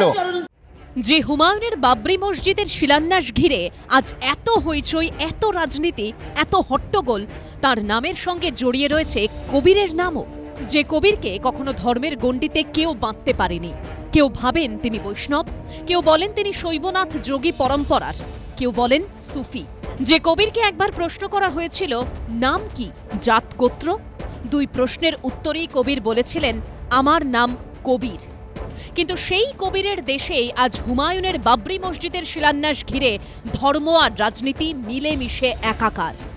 এরই মধ্যে বিধানসভা ভোটের ঠিক মুখে জন্ম নিয়েছে আরেক বিতর্ক। শুক্রবার রাজ্যসভায় মালদার আদিনা মসজিদের প্রসঙ্গ তোলেন বিজেপি সাংসদ ও দলের রাজ্য সভাপতি শ্রমিক ভট্টাচার্য। তার দাবি, একসময়ের আদিনাথ মন্দিরই আজকের আদিনা মসজিদ, তাই সেখানে মন্দির পুনরুদ্ধার করা উচিত। मंदिर मस्जिद का लड़ाई नहीं, कोई हिंदू मुसलमान की विभाजन नहीं, लेकिन हुआ क्या था? मालदा जिला की पांडुआ में जीतू संथाल ने अपने जीवन की कुर्बानी दे दिया था ब्रिटिश गोलियों को सामने। उसका लक्ष्य ही था आदिनाथ मंदिर को उन्होंने पुनरुद्धार करने के लिए लड़ाई लड़ा था, ये सन्यासी दल लेकर के। और आज क्या हो रहा है, ये हिस्टोरिकली डॉक्यूमेंटेड है। जेडी बेगलर एक मशहूर orientalist, J.H. Ravinshaw, the collector of Malda, from 1865 to 1867, they have documented the different evidences जो वो हिंदू मंदिर होने का दावा था। नहीं, तो आज nothing will go on. सारे आर्किटेक्चर एविडेंस को मिटा दिया जा रहा है। মানুষের চোখ ঘোরাবার জন্য অকারণ বেওয়াজা মন্দির মসজিদ ইস্যু করবেন না। রাজ্যসভায় জিরো আওয়ারে বিষয়টি তুলে ধরার জন্য রাজ্যসভার সেক্রেটারি জেনারেলকে যে চিঠি পাঠিয়েছেন শ্রমিক ভট্টাচার্য, সেখানে তিনি লিখেছেন, আমি মালদার পান্ডুয়ায় ঐতিহ্যবাহী স্থান নিয়ে জরুরিভাবে দৃষ্টি আকর্ষণ করতে চাই, যেটি সাধারণত আদিনা মসজিদ হিসেবে পরিচিত। ঐতিহাসিক এবং প্রত্নতাত্ত্বিক গবেষণায় দেখা গেছে যে এখানে প্রাচীন হিন্দু ও বৌদ্ধ মন্দিরের উপাদান রয়েছে। একই সঙ্গে তিনি দাবি করেছেন, আর্কিওলজিক্যাল সার্ভে অফ ইন্ডিয়ার অধীনে থাকা স্মৃতিসৌধ কয়েক দশক ধরে আংশিক অবহেলিত অবস্থায় রয়েছে। এই প্রেক্ষাপটে কেন্দ্রীয় সরকারের কাছে কিছু দাবি দাওয়া রেখেছেন বিজেপি রাজ্য সভাপতি। সেই সঙ্গে হুমায়ুন কবিরের প্রস্তাবিত বাবরি মসজিদেরও বিরোধিতা করেছেন তিনি। শ্রমিক ভট্টাচার্য বক্তব্য রাখার সময় তাঁর বিরোধিতা করেন তৃণমূল সাংসদরা। कितना दिन चल सकते हैं, हम इतिहास को मिटा नहीं सकते, हम हमारा धरोहर को छोड़ नहीं सकते, हम हमारा सांस्कृतिक बिरादर से मिटा नहीं सकते, लेकिन ये चल रहा है पश्चिम बंगाल पे। अभी बाबरी मस्जिद का नींव डालने वाला है उधर, और को आदिना मस्जिद नहीं है, वो आदिनाथ की मंदिर है, इसका हिस्टोरिकल एविडेंस है, ऐसा ही का डॉक्यूमेंट है, और उसको करने देना चाहिए, उसका ऊपर स्टडी होना चाहिए। उस सारे हिंदू एडिफिट्स, लोटस, जोनीपीठ, शिवलिंग, लक्ष्मी माँ के हस्त, वो सबको मिटा रहे हैं, उसको बंद करना चाहिए। हमें सरकार की पास एक गुजारिश है जो उसको प्रोटेक्ट करना चाहिए। সম্প্রতি মালদার আদিনা মসজিদের সামনে দাঁড়িয়ে ছবি বিতর্কের মুখে পড়েন বহরমপুরের তৃণমূল সাংসদ ইউসুফ পাঠান। ছবি পোস্ট করে তিনি লিখেছিলেন, পশ্চিমবঙ্গের মালদার আদিনা মসজিদ একটি ঐতিহাসিক মসজিদ, যা 14 শতকে ইলিয়াস শাহী রাজবংশের দ্বিতীয় শাসক সুলতান সিকান্দার শাহ তৈরি করেছিলেন। 1373 থেকে 1375 খ্রিস্টাব্দে তৈরি হয়েছিল। এটি সেই সময় ভারতীয় উপমহাদেশের বৃহত্তম মসজিদ ছিল, যা ওই অঞ্চলের স্থাপত্যের মহিমা প্রদর্শন করে। এদিন তৃণমূল সাংসদের এই পোস্ট নিয়েও সরব হন বিজেপি রাজ্য সভাপতি। দেখুন, আমি কোনো মন্দির মসজিদের লড়াইয়ের কথা বলিনি। এই লড়াই হিন্দু মুসলমানের নয়, এই লড়াই ভারতীয় ইতিহাসের পুনরুদ্ধার। সিকান্দার শাহ একজন লুটেরা, তিনি গৌড় সাম্রাজ্যের সমস্ত স্থাপত্য ধ্বংস করেছিলেন এবং সেখানেই থেমে থাকে। আদিনাথের মন্দিরকে সম্পূর্ণ ধ্বংস করে আজকে সেখানে আদিনা মসজিদের নামে চালিয়ে দেওয়া হয়েছে। এটা তো প্রোটেক্ট করার ব্যবস্থা করতে হবে। আমার দাবি ভারত সরকারের কাছে যে এসআই ওখানে আরো বেশি সিকিউরিটির ব্যবস্থা করবে। সাম্প্রতিককালে তৃণমূল কংগ্রেসের সাংসদ ইউসুফ পাঠান তিনি আদিনা মসজিদে গিয়েছিলেন এবং গিয়ে আদিনা মসজিদের মাহাত্ম্য বর্ণনা করতে গিয়ে যে ছবি তিনি সোশ্যাল মিডিয়ায় পোস্ট করেছেন, তাতেও দেখা যাচ্ছে যে তার পিছনে হিন্দু আর্টিফ্যাক্টস বিদ্যমান। মোদি বাবুরা না খেতে দিতে পারছেন, না পড়তে দিতে পারছেন, যা যা কমিট করেছেন 2 কোটি চাকরি দিতে 2 পয়সা চাকরি দিতে পারেননি। তো কিছু তো পয়েন্ট চাই মানুষের চোখ ঘোরাবার জন্য, মানুষ তো চেপে ধরবে। সেই জন্য চোখ ঘোরাবার জন্য এখন মন্দির মসজিদ এইসব নন ইস্যুকে নিয়ে আসছেন, নিয়ে এসে কোথায় আদিনা মসজিদ ছিল, আদিনাথ মন্দির, এইসব হাবিজাবি এজেন্ডা করছেন। তো সেই জন্য আমরা প্রতিবাদ করছিলাম যে আগে মানুষকে খাদ্য, বস্ত্র, বাসস্থান, শিক্ষা, স্বাস্থ্য, যেটা আমার fundamental right as per constitution, সেটা মানুষকে দিন। মন্দির মসজিদ ইস্যুতে আবার তৃণমূল বিজেপি দুপক্ষকে একযোগে বেঁধেছে সিপিএম। মাটি খুঁড়ে মসজিদের তলায় মন্দির খুঁজে বার করা যায় কিনা, এইটা খুব জরুরি যারা মনে করছেন, তারা কিন্তু মনুষ্যত্বকে রক্ষা করা জরুরি বলে মনে করছেন না। বিভাজনের রাজনীতি করার সব রকমের প্রচেষ্টা এটা আমরা দেখতে পাচ্ছি। আরএসএস এবং তার অনুসারী যারা আছেন তাদের সবার যেন কর্তব্য। একদিকে শনিবার যখন মুর্শিদাবাদের বুকে বাবরি মসজিদের শিলান্যাস, তখন রবিবার ব্রিগেডে 5 লক্ষ কণ্ঠে গীতা পাঠের প্রস্তুতি চলছে জোর কদমে। 2024-এর লোকসভা ভোটের আগে ব্রিগেডে হয়েছিল লক্ষ কণ্ঠে গীতা পাঠ। সামনেই 26-এর বিধানসভা ভোট। এই আবহে রবিবার 5 লক্ষ কণ্ঠে গীতা পাঠের আয়োজন করেছে সনাতন সংস্কৃতি সংসদ। ব্রিগেডে জোর কদমে চলছে তারই প্রস্তুতি, চলছে মঞ্চ বাঁধার কাজ। রবিবার ব্রিগেডে বসেছে গীতা পাঠের আসর। সকাল 9টা থেকে শুরু হবে গীতা পাঠের অনুষ্ঠান, চলবে দুপুর 2টো পর্যন্ত। গীতা পাঠের আগে আয়োজন করা হয়েছে বেদ পাঠের। 3টি ভাগে ভাগ করা হচ্ছে মঞ্চ। মূল মঞ্চের নাম দেওয়া হয়েছে পার্থসারথী মঞ্চ, এর বাঁদিকের মঞ্চের নাম চৈতন্য মহাপ্রভু মঞ্চ, আর মূল মঞ্চের ডান দিকে থাকছে শঙ্করাচার্য মঞ্চ। অনুষ্ঠানস্থলে ঢোকা বেরোনোর জন্য করা হচ্ছে 25টি গেট। গীতা পাঠের অনুষ্ঠানে অতিথি তালিকাও দীর্ঘ। অনুষ্ঠানে সভাপতিত্ব করবেন জ্ঞানানন্দজি মহারাজ। আমন্ত্রিত বাগেশ্বর ধামের ধীরেন্দ্র কৃষ্ণ শাস্ত্রী। গীতা পাঠের অনুষ্ঠানে আমন্ত্রণ জানানো হয়েছে বাবা রামদেবকেও। বাংলাদেশ নেপাল থেকেও বহু মানুষ এই অনুষ্ঠানে অংশ নেবেন। আমন্ত্রিত মতুয়া সহ বিভিন্ন সম্প্রদায়ের প্রতিনিধিরা। এটা রাজনৈতিক পরিস্থিতির সঙ্গে কোনো সম্পর্ক নেই। আমাদের যে অবক্ষয়, আমাদের যে ভ্রষ্টাচার, আমাদের মধ্যে যে দুর্নীতি আসছে, শ্রীমদ্ ভগবত গীতার পাঠের মধ্য দিয়ে আমরা অনেকটা সংশোধন হতে পারি। গীতা পাঠের অনুষ্ঠানে যোগ দেবার কথা রয়েছে রাজ্যপাল সিভি আনন্দ বোসে। আমন্ত্রণ জানানো হয়েছে মুখ্যমন্ত্রী মমতা বন্দ্যোপাধ্যায়কেও। মুখ্যমন্ত্রীর আসবেন কি আসবেন না, আসারও বার্তা দেননি, না আসারও বার্তা দেননি, কিন্তু আমাদের তরফ থেকে তাকে অফিসিয়ালি যেভাবে নিমন্ত্রণ করতে হয় মেল করা, আমরা সেটা করেছি। মমতা বন্দ্যোপাধ্যায়ের তৃণমূল কংগ্রেস এটা যদি মহাভারত ধরেন তাহলে আমরা হচ্ছি পাণ্ডব পক্ষ। গীতা তো আমাদের একটা পরম শ্রদ্ধা সম্মানের জায়গা। তাকে রাজনৈতিক হাতিয়ার যদি করতে চান, বিশ্বরূপ দর্শন কাকে বলে 2026-এ দেখতে পাবেন। সনাতন জাগবে, আর সেই সনাতন জাগার মধ্য দিয়েই এই পশ্চিমবঙ্গকে আবার বাংলায় আমরা রূপান্তরিত করব। বাংলাদেশ হতে পশ্চিম বাংলাকে দেব না, এবং পশ্চিম বাংলা সোনার বাংলা হবে। রবিবার গীতা পাঠের অনুষ্ঠানে প্রবেশের সময় সবার হাতে হাতে দেওয়া হবে গীতা। অংশগ্রহণকারীদের হাতে তুলে দেওয়া হবে শুকনো প্রসাদও। মুখ্যমন্ত্রী আমন্ত্রিত, বিজেপি যখন অর্গানাইজ করছে পিছন থেকে, সেকেন্ড ইন কমান্ড যদি তৃণমূল হয় তাকেও তো নিমন্ত্রণ করতে হবে। মুখ্যমন্ত্রীকেও নিমন্ত্রণ করেছি, যদিও গতবার প্রধানমন্ত্রী আসেননি। গতবার এক্সপেরিয়েন্সটা যেন সবাই খেয়াল রাখে, এটা বাজার গরম হওয়ার জন্য। গীতা এখন ভোটের বই, ভোট পুস্তক। আপনারা সরকারে আছেন, বাংলার মুখ্যমন্ত্রী সরকারে, মোদীজি সরকারে, সরকারের কাজকর্ম নিয়ে মানুষকে বলুন। সম্প্রদায়ের বিভাজন, জাতপাতের বিভাজন করে কার লাভ হচ্ছে? বাংলায় এগুলো আমাদের ক্ষতি করছে, এটুকু বলতে পারি। গীতা পাঠের অনুষ্ঠানে যোগ দেওয়ার জন্য আলাদা করে লাগবে না প্রবেশপত্র, তবে সকলকে অনুরোধ করা হয়েছে সাদা পোশাক পরার জন্য।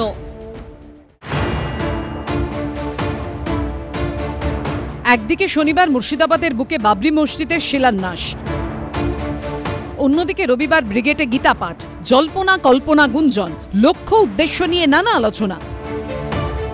দেখি কে কি করে। আমার কালকে কে শিলান্যাস আটকায়। আমি একটা মসজিদের শিলান্যাস প্রোগ্রাম করব, সেটা যদি এই সরকার যখন হিন্দু ধর্মের কোনো প্রোগ্রাম হয় সেটাকে পুলিশ লাইন দিয়ে সুরক্ষিত রাখে, আর আমার এই শিলান্যাসের বাইরে গেলে আজহুড়া বাস তৃণমূল কংগ্রেস নিজের এতেই নিয়ে নেবে, কোনো চিন্তা নেই। এই নামকরণকে কেউ সমর্থন করে না, এরা আগুন নিয়ে খেলছে। এই সমাজে যে বিভাজন তৈরি হচ্ছে বাংলায়, সেই বিভাজনে মুখ্যমন্ত্রী মমতা ব্যানার্জি তিনি অংশগ্রহণ করছেন, এটাই দুর্ভাগ্য আমাদের কাছে। সবাইকে নিয়ে চলতে হবে, সব ধর্মকে আমরা শ্রদ্ধা করি, সাম্প্রদায়িক সম্প্রীতিকে আমরা রক্ষা করতে চাই। মমতার মুসলিমদের ভালোবাসা আর এই মুসলমানদের বাড়িতে মুরগি পোষা সমান। এরই মধ্যে এসআইআর নিয়েও অভিযোগ পাল্টা অভিযোগের পালা চলছে। বারবার প্রশ্ন হচ্ছে, অবাধ এসআইআর হচ্ছে তো? এই প্রেক্ষাপটে এবার এনুমারেশন ফর্ম জমার পর তা 4 ধাপে পরীক্ষা করার জন্য 12টি রাজ্যের সিইওকে ভিডিও কনফারেন্সে নির্দেশ দিল জাতীয় নির্বাচন কমিশন। সেই 4টি ধাপ হলো, প্রথমে অনলাইনে ভোটারদের তথ্য নেবে নির্বাচন কমিশন, তারপর তা ম্যাচিং করবেন ইয়ারোরা। ভুয়ো ভোটার ধরতে নতুন সফটওয়্যার আনা হয়েছে, সেই সফটওয়্যারের মাধ্যমে ইয়ারোরা ভুয়ো ভোটার যাচাই করবেন। ভোটারদের ছবি মিলিয়ে দেখা হবে। এর পাশাপাশি আধারের তথ্য এবং মৃত ভোটারদের তথ্য যাচাই করা হবে। ফলে এই 4 ধাপ পার করলেই একজন ভোটারকে আর হিয়ারিংয়ে ডাকা হবে না বলে কমিশন সূত্রে খবর। এর পাশাপাশি মৃত ভোটারের তালিকা তৈরি নিয়েও এবার জেলা শাসক অর্থাৎ ডিও এবং ইআরওদের সতর্ক করল নির্বাচন কমিশন। ইতিমধ্যেই ডেটাবেসে যে মৃত ভোটারদের তালিকা তৈরি হয়েছে তা ফের ডিও এবং ইআরওদের যাচাইয়ের নির্দেশ দেওয়া হয়েছে। অপরিকল্পিত, অদূরদর্শী, হঠকারী পদ্ধতিতে চাপিয়ে দেওয়া হয়েছে এসআইআর। তো ফলে চাপ হয়েছে, ভুলভ্রান্তি হতে পারে, নির্বাচন কমিশনের তরফে হাজার ঘাটতি গাফিলতি ছিল, যে সময়টা আপনারা বাড়িয়েছে সেটা আদৌ পর্যাপ্ত কিনা, ফলে এই ধরনের কোনো হুমকি এগুলোই প্ররোচনার কাজ করছে। কিছু বিএলও যারা নানাভাবে ইচ্ছা করে বা তৃণমূলের প্রভাবে প্রভাবিত হয়ে তারা মৃত নামকে রেখে দিচ্ছে, তারা ভুয়া ভোটারকে রেখে দিচ্ছে, তাদের বিরুদ্ধে কঠোর শাস্তিমূলক ব্যবস্থা নেওয়া দরকার। সেই কারণে এখনো যদি ভুল থেকে থাকে সেই সমস্ত বিএলও তা সংশোধন করুক, আর নইলে চাকরি ছেদের মতো কঠিন পদক্ষেপ নেওয়া দরকার। মৃত ভোটারদের তালিকা নিয়ে ফের 7 দফা নির্দেশ দিয়েছেন রাজ্যের মুখ্য নির্বাচনী আধিকারিক। তাতে বলা হয়েছে, গ্রাম পঞ্চায়েত ও পুরসভাগুলির নথিতে যে মৃতদের নাম রয়েছে সেটা দেখতে হবে। এর পাশাপাশি খতিয়ে দেখতে হবে এলআইসি, ব্যাংক, কোঅপারেটিভ ব্যাংকগুলোতে নথিবদ্ধ থাকা মৃতদের নাম। রাজ্য সরকারের সমব্যাথী, বার্ধক্য ভাতা এবং কৃষকদের জন্য যে প্রকল্প রয়েছে সেগুলিও খতিয়ে দেখতে হবে। বিভিন্ন সময় খাদ্য দপ্তরে মৃতদের যে রেশন কার্ডগুলো জমা পড়েছে তার তথ্য খতিয়ে দেখতে হবে। এর সঙ্গে খতিয়ে দেখতে হবে শ্মশান কবরস্থানের নথিও। কোন পরিবার ফ্যামিলি পেনশন পাচ্ছে সেই তথ্য সংগ্রহ করতে হবে। সময় দেয়া হয়নি, পরিকাঠামো ঠিকঠাক দেওয়া হয়নি, প্রথমে ফর্ম ঠিকঠাক সরবরাহ করা হয়নি, পরবর্তীকালে নেটের প্রবলেম, অ্যাপের প্রবলেম, বিএলওরা চূড়ান্ত সমস্যায় পড়েছেন। অসুস্থ বিএলও, তার স্ত্রী, তাকে বলছে তাহলে আপনিই কাজ করুন। আমরা আগেও বলেছিলাম ডেথ রেজিস্টার আছে, এখন তো রেজিস্ট্রেশন অফিসার আছে, ফলে সেগুলো দেখে নিয়ে মৃত মানুষের নাম রক্ষা করা এটা কখনোই চলবে না। ভূতের নাচ বন্ধ করতে হবে, এবং শুধু মৃত না, মৃত এবং ভূতের ভোটার এদেরকে সবাইকে বাতিল করতে হবে। নির্বাচন কমিশন নির্দেশ জারি করেছে যেন যথার্থভাবে পালিত হয়, দেখবার দায়িত্ব কিন্তু ইআরও এবং ডিওর। এসআইআর এর জন্য আরো সময় দরকার আছে কিনা, সময় বাড়ানোর প্রয়োজন রয়েছে কিনা তা ভিডিও কনফারেন্সে জানতে চায় জাতীয় নির্বাচন কমিশন। কোনো রাজ্যের সিইওই বাড়তি সময় চায়নি বলে সূত্রের দাবি। এসআইআর নিয়ে কড়া পদক্ষেপ করছে নির্বাচন কমিশন। তার মধ্যে 3 সন্তানের বাবা, অথচ এনুমারেশন ফর্ম হাতে পাওয়ার পর দেখতে পেলেন তিনি 5 সন্তানের বাবা। এসআইআর চলাকালীন ফের সামনে এলো এরকম আজব ঘটনা। আলিপুরদুয়ারের পর এবার উত্তর 24 পরগনা। গাইঘাটার বাসিন্দা রবীন্দ্রনাথ বিশ্বাস, তার 3 সন্তান। কিন্তু এসআইআর প্রক্রিয়া শুরু হওয়ার পর বিএলও বাড়িতে এসে 7 জনের এনুমারেশন ফর্ম দিয়ে যান। সেই ফর্ম দেখে তিনি জানতে পারেন রাজু বিশ্বাস ও বিশু বিশ্বাস নামে 2 জন তাকে বাবা দেখিয়ে ভোটার তালিকায় নাম তুলেছে। কিন্তু রবীন্দ্রনাথ বিশ্বাসের দাবি এই নামের কাউকে তিনি চেনেনই না। আমার এমনি ফ্যামিলিতে 5 জন মানুষ, আমার ফর্ম পেয়েছি 7খানা। আচ্ছা, 2 ফর্ম, ওটা কোথা থেকে এসছে জানি না, যেটা আমার না, আমার ছেলে না, যে আমাকে মানে বাবা বলে ও ফর্ম 2 ওখান থেকে এসছে। আচ্ছা আচ্ছা, আমি ও 5টা রেখে ও 2 আবার বিএলের কাছে ফেরত দিয়েছি। আমার 3 ছেলে, সে 2কে চিনি না। পরে জানা যায় ওই 2 জন রবীন্দ্রনাথ বিশ্বাসকে বাবা দেখিয়ে অনলাইনে এনুমারেশন ফর্ম পূরণ করে দিয়েছে। শুনেছি যে মায়াপুর না কোথায় থাকে ওইরকম একটা ঠিকানা, ওটা বাদ যাক, ওটা আমার তো ভোটার না। রবীন্দ্রনাথ বিশ্বাস, তার 3 ছেলে, কিন্তু ভোটার লিস্টে আছে 5 ছেলে। ওরা ওই ফর্ম 2 আমাকে ব্যাক দেয়, কিন্তু আমি দেখি যে ওরা অনলাইন ফিল আপ করেছে। শুধু ভোটার তালিকায় নাম তোলাই নয়, রবীন্দ্রনাথ বিশ্বাসের নাম ব্যবহার করে আধার কার্ডও তৈরি করা হয়েছে বলে অভিযোগ। আমরা 3 ভাই, সেখানে আরো 2 জন যুক্ত হচ্ছে, সেই জিনিসটা যাতে কেটে দেওয়া হয়। এটা জানতে পেরেছি মেন আমরা, আমাদের এই ঠিকানায় ওদের আধার কার্ড এসেছিল। এখন সেখান থেকে জিনিসটা আমরা মানে আমাদের এতে আসে। এ নিয়ে বিডিওর কাছে অভিযোগ জানানো হয়েছে। যদি অভিযোগ এরকম পড়ে থাকে সেই অভিযোগটি এনকোয়ারি করে দেখা হবে। আর ডেটা এন্ট্রি মানে আমাদের ডিজিটাইজেশনের কাজ চলছে, সেখানেও দেখতে হবে কারা কি এন্ট্রি করেছে, যে তথ্য দিয়েছে সেই তথ্য যদি ভুল দিয়ে থাকে সেটা বাদ দিয়ে আবার নতুন করে দেখে নেওয়া হবে। এদিকে গাইঘাটার এই আজব কাণ্ড ঘিরে শুরু হয়েছে তৃণমূল বিজেপির দায় ঠেলাঠেলি। যে আমরা এসআইআর এর বিরোধিতা করছি না, কিন্তু এসআইআর এর যে প্রক্রিয়া, সময়কাল, এটার আমরা বিরোধিতা করছি। আর এটা কিভাবে করছে, কিভাবে হয়েছে, এটা নির্বাচন কমিশন বলতে পারবে। আর তাছাড়া যেখানে ঘটনাটা ঘটেছে এখানকার এমএলএ বিজেপির, এবং যেখানকার আপনি গ্রামের কথা বললেন, আমি খবর নিয়ে দেখলাম সেখানে গ্রামের মেম্বারও বিজেপির। এরা ভালো করে বলতে পারবে যে কী কারণে হলো। তৃণমূল কংগ্রেসের সব দালালগুলো, ফোড়েগুলো যারা এই ভিডিওতে পঞ্চায়েতে বসে থাকে, তারা বিভিন্ন সময়ে ডুপ্লিকেট মা বাবা সাজিয়ে এই ভোটগুলো করেছিল মানুষের অজান্তে।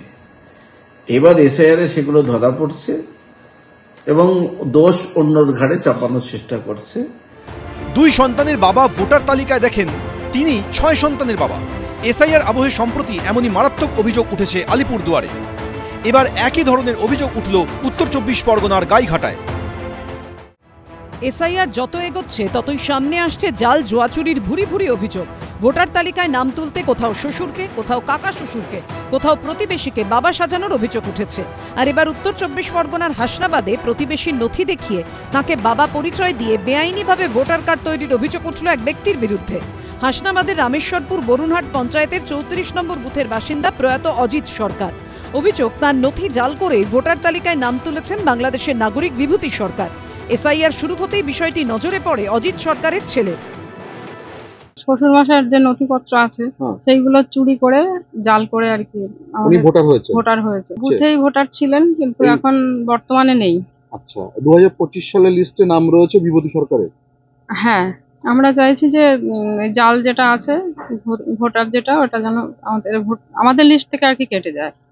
একদা বাংলাদেশে থাকতেন বিভূতি সরকার। 1996 সালে বাংলাদেশ থেকে ভারতে আসেন তিনি। তার বাবার নামও অজিত সরকার। বিভূতি সরকারের দাবি, বাবার নামের সঙ্গে প্রতিবেশীর নাম মিলে যাওয়ায় নথি দেখিয়ে ভোটার কার্ড তৈরি করান তিনি। 1996-তে এখানে গেছি, এসে ব্যবসা বাণিজ্য খাই। আমার ভোটার হওয়ার কোনো মানে বাংলাদেশ থেকে হ্যাঁ, আমার ভোটার হওয়ার কোনো যোগাযোগ পাচ্ছি না, ডকুমেন্ট নাহলে ভোটার হওয়া যায় না। তাই আমি এই খুঁজে কম্পিউটারে জেরক্স করে ভোটার লিস্ট দেখে এই নাম মিল করিয়ে আমি এই ভোটারটা হয়েছি। অরিজিনাল আমার বাবার নাম অজিত সরকার, আর ইনি যে হয়েছে ইনি আমার বাবার নাম, কিন্তু আমার বাবার নামই অজিত সরকার। ভোটার তালিকায় কারচুপির অভিযোগ সামনে আসতেই তুঙ্গে উঠেছে রাজনৈতিক চর্চা।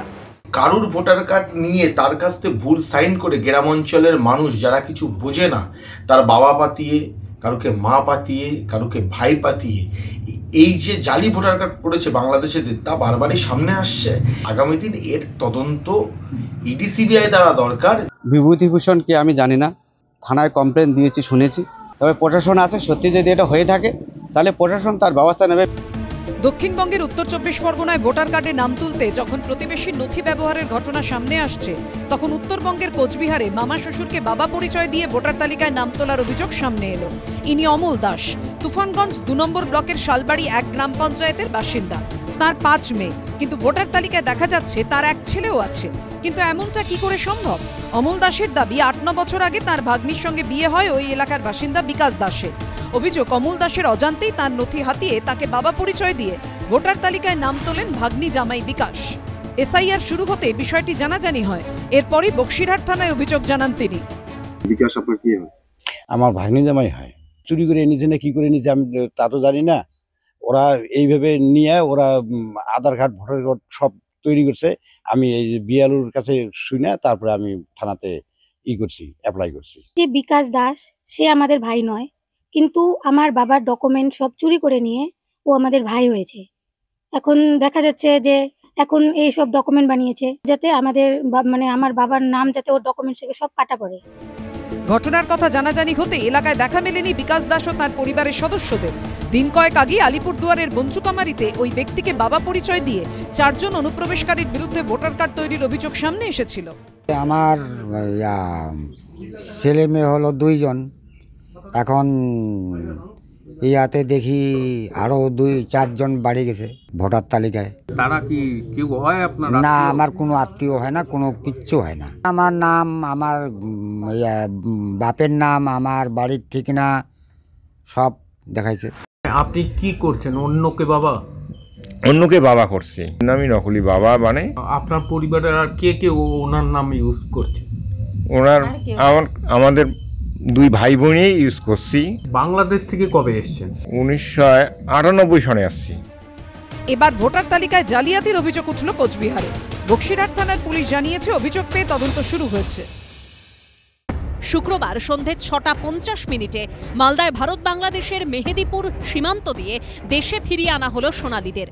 মালদার কনকনে ঠান্ডায় গায়ে বেগুনি শাল জড়িয়ে ছোট্ট ছেলের হাত ধরে দেশের মাটিতে পা রাখলেন ৯ মাসের অন্তঃসত্ত্বা। সাপ মুক্তি হলো সোনালী। সোনালী বিবি ও তাঁর ছেলেকে বিএসএফ এর হাতে তুলে দিল বর্ডার গার্ড বাংলাদেশ। তবে সোনালী বিবি ও তাঁর ছেলে এদেশে এলেও এপারে ফেরানো হয়নি বাকি 4 জনকে। সোনালী বিবির সঙ্গে বাংলাদেশের জেলে বন্দী ছিলেন ওই 4 জনও। এ নিয়ে ক্ষোভে ফেটে পড়ে স্থানীয় তৃণমূল নেতৃত্ব। ফ্যামিলি আরো 4 জন ছিলেন, 4 জন ব্যক্তিকে ছাড়া হয়নি এবং শুধু এই 2 জনকে ছাড়া হয়েছে। এরা যদি পশ্চিমবঙ্গবাসী হয়ে থাকে, বীরভূম জেলাবাসী হয়ে থাকে, তাহলে ওই 4 জন ওর ফ্যামিলি থাকা সত্ত্বেও কেন ছাড়া হলো না? এই প্রশ্নের উত্তর দেওয়া সত্ত্বেও উনি না উত্তর দিয়ে পালিয়ে গেলেন। বুধবার সুপ্রিম কোর্টে সলিসিটর জেনারেল তুষার মেহতা জানান, মানবিকতার খাতিরে সোনালী বিবি ও তাঁর ছেলেকে ভারতে ফিরিয়ে আনা হবে। তার আগে 1 ডিসেম্বর বাংলাদেশের চাঁপাইনবাবগঞ্জ মুখ্য বিচার বিভাগীয় আদালতে জামিন পান অন্তঃসত্ত্বা সোনালী বিবি সহ 6 জন। সেই দিনই ফের সোনালী বিবিদের দেশে ফিরিয়ে আনার জন্য কেন্দ্রীয় সরকারকে নির্দেশ দেন সুপ্রিম কোর্টের প্রধান বিচারপতি সূর্যকান্ত ও বিচারপতি জয়মাল্য বাগচির বেঞ্চ। এরপর থেকেই সোনালীর অপেক্ষায় দিন গুনছিল তাঁর পরিবার। বহুত আনন্দ লাগছে, খুশি লাগছে, অনেকদিন পর এসছে। অন্যায় কাজ করেছে, না জাজ করি পাঠান দিয়েছে, তার ছেলেপিলার পড়াশোনা সেগুলানো বেকার এলো এবং আমার মেয়ের ডাক্তার মাক্তারও করা ক্ষমতা ছাড়া জেলে ভরা ছিল, সেগুলানো এখন হয়নি। বহুত অসুস্থ, তার ডাই খেলবে এখন। আমার তো ক্ষমতাও নাই ডাই লেয়ার, তাই আমার কাছে টাকা পয়সা নাই। কাজের সূত্রে স্বামী দানিশ শেখের সঙ্গে 8 বছরের ছেলেকে নিয়ে দিল্লির রোহিণীর 26 নম্বর সেক্টরে থাকতেন। গত 17 জুন তাদের গ্রেপ্তার করে দিল্লি পুলিশ। অভিযোগ, বাংলা ভাষায় কথা বলায় তাদের বাংলাদেশি তকমা দেওয়া হয়। এরপর 26 তারিখ অন্তঃসত্ত্বা সোনালী সহ 3 জনকে বাংলাদেশে পুশব্যাক করা হয়।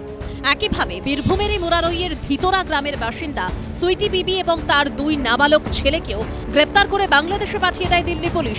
অন্তঃসত্ত্বা সোনালী বিবি বা সুইটি বিবিদের ওপর ভয়ঙ্কর অন্যায় হয় বা কালিয়াচকের ওই বাসিন্দা আমির শেখকে জোর করে বাংলাদেশে ঠেলে পাঠিয়ে দেওয়া হয়, দিনের পর দিন সিরিজ করে এই অনুষ্ঠানে আমরা তার প্রতিবাদ করি। হাইকোর্টের নির্দেশ সত্ত্বেও সুইটি বিবিদের ফিরিয়ে কেন নেওয়া হচ্ছে না, এখনো কেন তারা বাংলাদেশে? প্রতিদিন আমরা সেই প্রশ্ন তুলি, গতকালও তুলেছিলাম। সোনালী বিবিদের মতো আমার আপনার মতো যারা ভারতীয় নাগরিক, শুধুমাত্র বাংলাভাষী হওয়ার অপরাধে তাদের ঠেলে বাংলাদেশে পাঠানো যাবে না। মনে রাখতে হবে, সোনালী বিবির বাবা মায়েরও নাম আছে 2002 সালের ভোটার তালিকায়। কেন অন্তঃসত্ত্বা সোনালী বিবিদের বাংলাদেশে পুশব্যাক করা হলো? কেন 168 দিন তাদের সন্তান সহ বাংলাদেশের ওই জেলে কাটাতে হলো?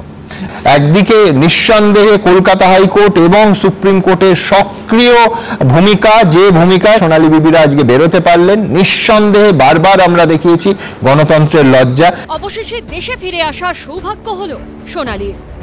এবিপি আনন্দ।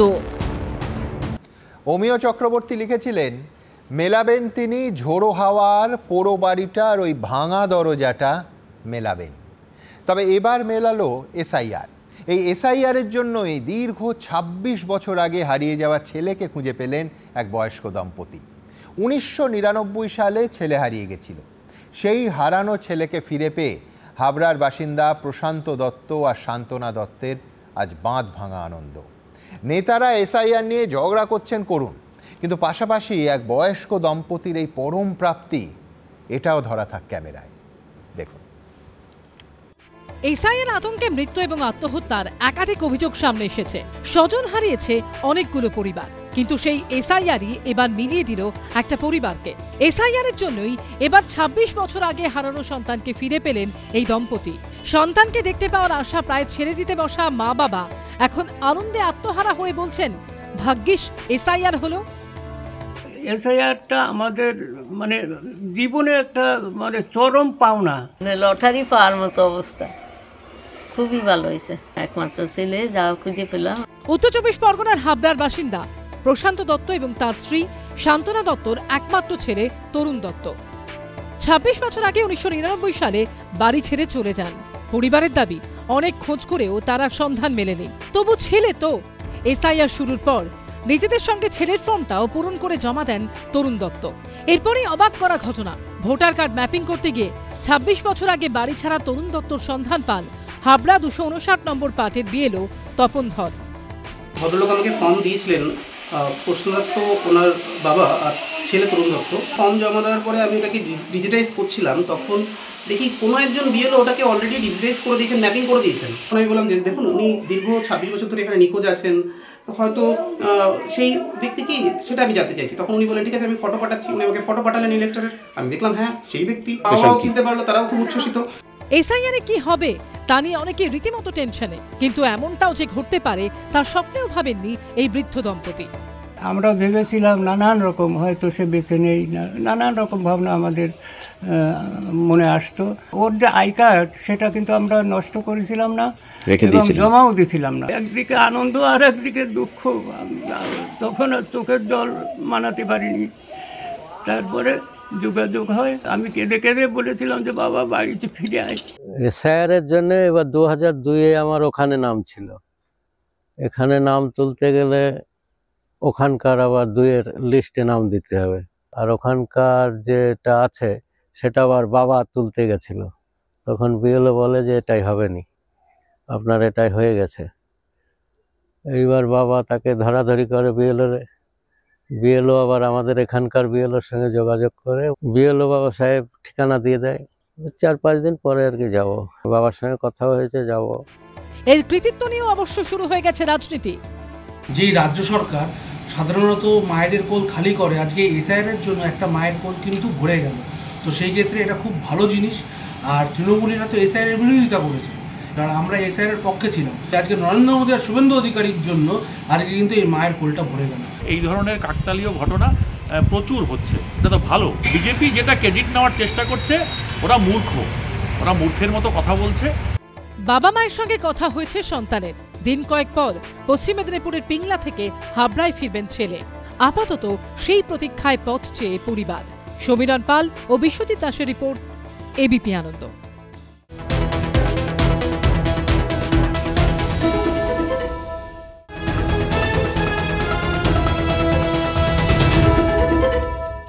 এবিপি আনন্দ, এগিয়ে থাকে, এগিয়ে রাখে।